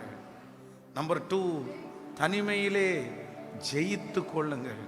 நம்பர் 3, மூன்றாவது தனிமையிலே உங்களை தட்டி எழுப்புங்கள். ஒரு உண்மையான ஆண்டவரோட நடக்கிற பிள்ளைகளுக்கு ஆறுதல் தேறுதல் வேற யாரும் கிடையாது, எனக்குள்ளே. அதைத்தான் சங்கீதக்காரனாகிய தாவீது சொல்லும்போது சொல்கிறான், என் ஆத்துமாவே நீ ஏன் கலங்குகிறாய், ஏன் எனக்குள் தியங்குகிறாய்? கர்த்தரை நோக்கி காத்திரு, அவர் சமூகத்திலிருந்து உனக்கு ரட்சிப்பு வரும். அப்போ நம்மளை யார் தான் தட்டி கொடுக்கணும்? நம்மளை யார் தான் தட்டி கொடுக்கணும்? நம்மளை யார் தான் தேற்றணும்? சத்தமா சொல்லுங்க, சத்தமா சொல்லுங்க. வேற யாரையும் எதிர்பார்க்க கூடாது. வேற நீங்க அப்படி எதிர்பார்த்தீங்கன்னா நீங்க சாதனையாளர்களா மாறவே முடியாது. பரிசுத்தவான்கள் அத்தனை பேரையும் யார் தான் தட்டி எழுப்பினா அப்படின்னா அவங்களே. அப்படி எந்திரா, நீ எந்திரா, பரவாயில்லடா, போ போ, ஒன்றும் இல்லை ஒன்றும் இல்லை, அவன் கூட கர்த்தர் இருக்கிறாரு. அப்போ சில நேரத்தில் தனிமையில பிசாசு வந்து நெகட்டிவை விதைச்சிட்டே இருப்பான். நீ எழும்ப மாட்டேன்னு சொல்லுவான், நீ எங்க பண்ண போறேன்னு சொல்லுவான். ஆனா நீங்க அதை எதிர்த்து நிக்கணும். தனிமையில நீங்க என்ன பண்ணணும் அப்படின்னா, என்னை பலப்படுத்துகிற கிறிஸ்துவினால் எல்லாவற்றையும் செய்ய எனக்கு உம்மாலே ஒரு சேனைக்குள் பாய்வேன், என் தேவனாலே எந்த மதிலையும் நான் தாண்டுவேன். முன்பாக போனாலும் அவர் இல்லை, பின்பாக கிரியை செய்தும் அவரை காணேன். ஆனாலும் நான் போகும் வழியை அவர் அறிவார். அவர் என்னை சோதித்த பிறகு பொன்னாக விளங்குவேன். இந்த தோல் முதலானவைகள் அழுகி போனாலும் அந்நிய கண்கள் அல்ல, என் கண்களால் நான் அவரை காண்பேன். அவர் என்னை கொன்று போட்டாலும் அவர் மேல் நம்பிக்கையா இருப்பேன். உங்களை நீங்க தட்டி கொடுக்கணும், உங்களை நீங்க பலப்படுத்தணும். ஏன் அப்படின்னா ஆண்டவர்ன்ற ஒரு சக்தி உங்களுக்குள்ள வந்ததுக்கு பிற்பாடு நீங்க மறைஞ்சிருக்க முடியாது, நீங்க பிரகாசிச்சு தான் ஆகணும். நான் தீர்க்க தரிசனமா சொல்றேன், இங்கே ஒரு சில வார்கோதுமை அப்பங்கள் உண்டு. இங்கே ஒரு சிலர் வார்கோதுமை அப்பம். நீ பார்வைக்கு சாதாரணமானவங்களா தெரியுறீங்க, நீங்க வெயிட்லெஸ்ஸா தெரியுறீங்க, உங்களை மதிக்கிறதுக்கு யாரும் இல்லை. ஆனா கர்த்தர் சொல்றாரு, நீங்க இந்த ஜெபங்கள் முடிய நீங்க உருண்டு பெரிதாகி எதிரியனுடைய பாளையத்துக்குள்ள போவீங்க. கர்த்தர் சொல்லுகிறார், இந்த திருச்சபையை கொண்டு, இந்த சத்தத்தை கேட்கிற உங்களை கொண்டு நிறைய எதிரியினுடைய பாளையத்தை நம்புறவங்க என்ன அப்படி நம்புங்கன்னு கையை மேல உயர்த்தி, எஸ், யார் யார் அந்த வார்கோதுமை அப்பம்? யார் அந்த வார்கோதுமை அப்பம்? உங்கள்கிட்ட இருக்கிற 300 பேரை பார்த்து எதிரியையும் பார்த்து கணக்கு போட வேண்டாம். எதிரி கடற்கரை மணலை போல திரளா இருந்தாலும் நீ ஒரு வார்கோதுமை அப்பம். ஹல்லேலூயா. எழுமி நிற்கலாமா? ஆண்டவருடைய சமூகத்தில் எழுமி நிற்கலாமா? Thank you holy spirit, thank you holy spirit. கத்த நல்லவர், கத்த நல்லவர். இத்தனை ஆபத்தையும் தாண்டி நீங்க நிறைய பேர் சின்ன வயசுலயே மரணம் அடைகிறது போல எத்தனையோ சூழ்நிலையை பிசாசு கொண்டு வந்தான். இங்கே இந்த சத்தத்தை கேட்குற நிறைய பேர் நீங்க மரணத்தை 2-3 டைம் ஜெயிச்சவங்க நிக்கிறீங்க. கர்த்தர் உங்களை எங்க இருந்து மீட்டெடுத்தார் தெரியுமா? மரண படுக்கையில, மரண தருவாய். நீங்க மரிக்க வேண்டிய இடத்துல இன்னொருத்தர் மரிச்சிட்டாங்க. கர்த்தர் அங்கிருந்து தான் உங்களை தூக்கி எடுத்து வச்சிருக்கிறார். எப்படி ஆண்டவர் உங்களை கைவிடுவார்? உங்க பிள்ளையை எப்படி ஆண்டவர் கைவிடுவார்? உன் குடும்பத்தை ஆண்டவர் எப்படி கைவிடுவார்? இதுவரையிலும் உன்னை நான் தானே நடத்தினேன், இதுவரையிலும் உன்னை நான் தானே போஷித்தேன். இந்த நிலைமை வரைக்கும் உன்னை கொண்டு வந்தது கர்த்தர் சொல்ல, நான் தானப்பா. அம்மா கர்த்தர் தானம்மா. பிரதர் கர்த்தர் தானே பிரதர். நீங்க செத்துருவீங்கன்னு எத்தனை பேர் பிரதர் நினைச்சாங்க? நீங்க ஒன்றும் இல்லாம போவீங்கன்னு எத்தனை பேர் நினைச்சாங்க பிரதர்? இதுக்கு மேல இவன் எழும மாட்டான்னு எத்தனை பேர் சொன்னாங்க?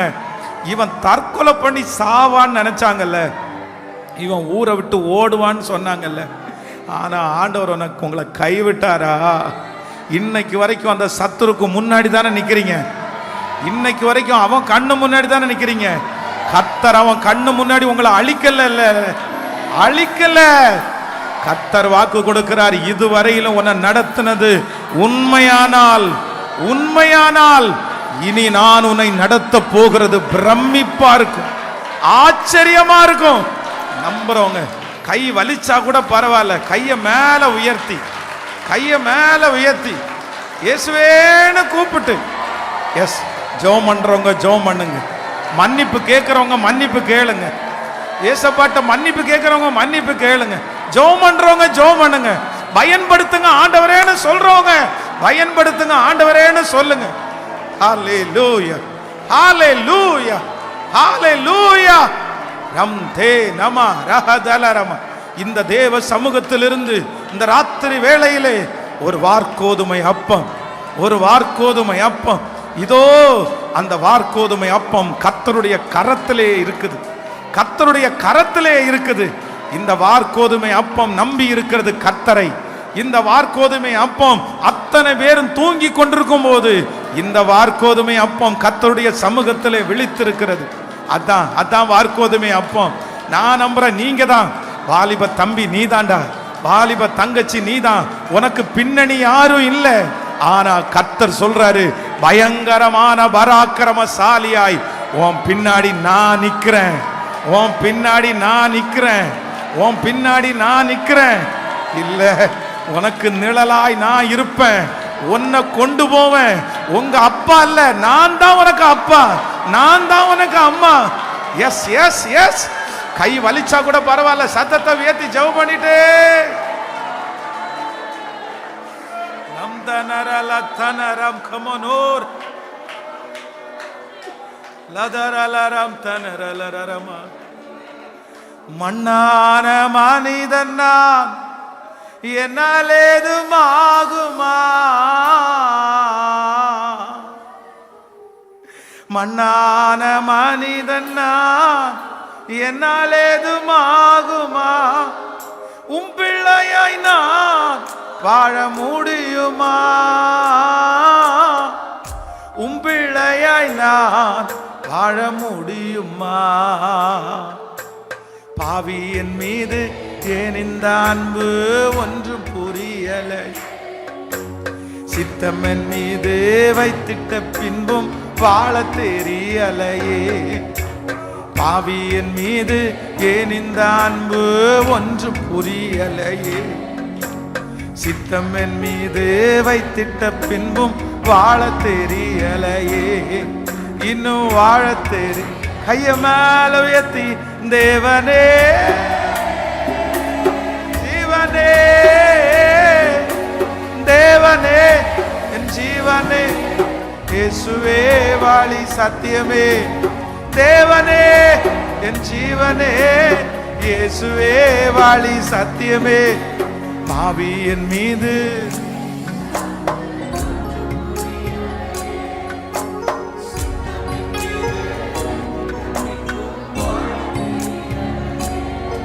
இன்னும் வாழ தெரியலையே, பொய்யான வாழ்விது நிரந்தரமாகுமா,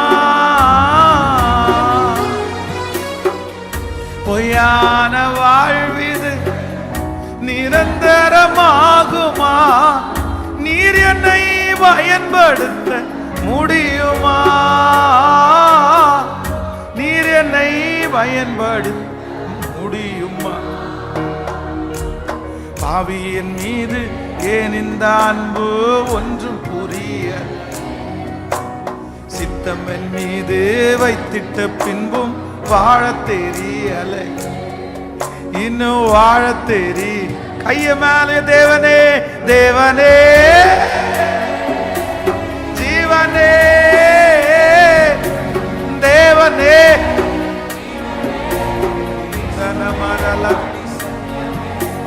தேவனே,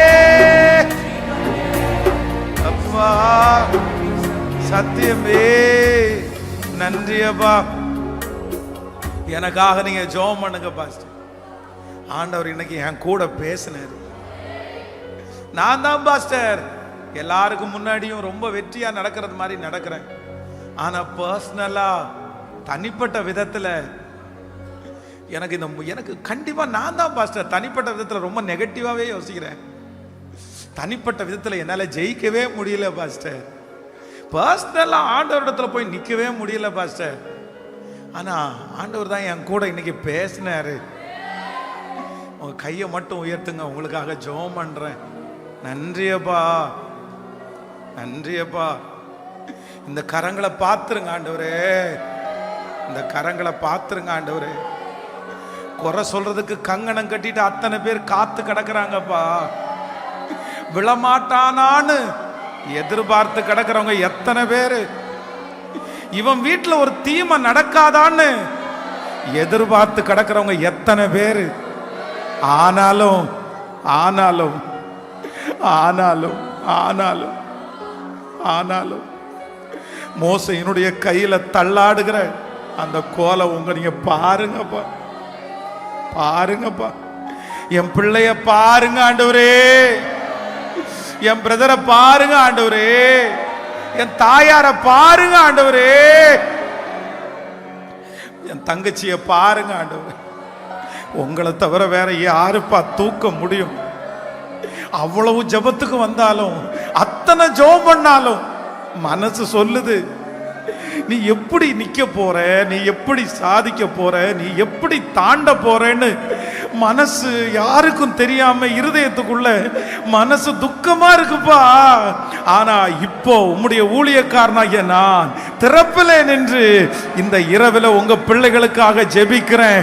நீர் பேசின வார்த்தையின்படியே வெகு சீக்கிரம் இது ஒரு வார்கோதுமை அப்பமாய் மாறி உருண்டு வந்து எதிரியினுடைய பாளையத்தை ஜெயித்து ஒரு அற்புதத்தை எங்கள் பிள்ளைகள் மூலமாய் நடப்பிக்க போகிறதற்காய் உமக்கு நன்றி ஆண்டவரே. நன்றி அப்பா, நன்றி அப்பா. இந்த பலன் அப்படியே மரணம் வரைக்கும் இருக்கட்டும், இந்த தைரியம் மரணம் வரைக்கும் இருக்கட்டும். இந்த ஆவியினுடைய அனல் உங்களை சந்திக்கிற வரைக்கும் தொடரட்டும் ஆண்டவரே. இனி எந்த பிரச்சனை வந்தாலும் பின்னோக்க கூடாது, பேக் அடிக்க கூடாது.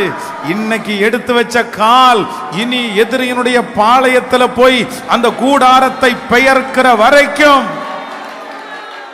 உங்க கிருபை தாங்கட்டும் ஆண்டவரே. சத்தமா இயேசுவே, இரண்டாவது விசை சத்தமா இயேசுவே, மூன்றாவது விசை சத்தமா இயேசுவே, நான்காவது விசை சத்தமா இயேசுவே, ஐந்தாவது விசை சத்தமா இயேசுவே.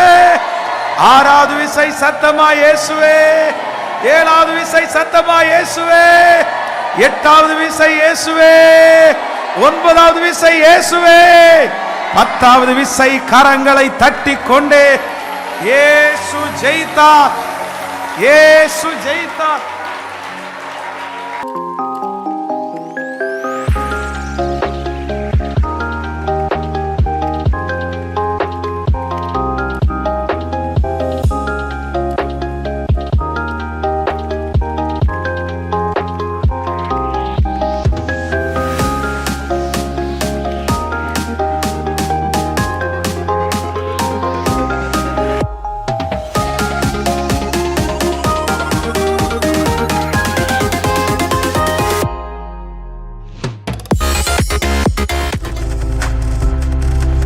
நீங்கள் பார்த்துக் கொண்டிருப்பது உங்கள் ஜாய் டிவி. உங்கள் துக்கம் சந்தோஷமாய் மாறும்.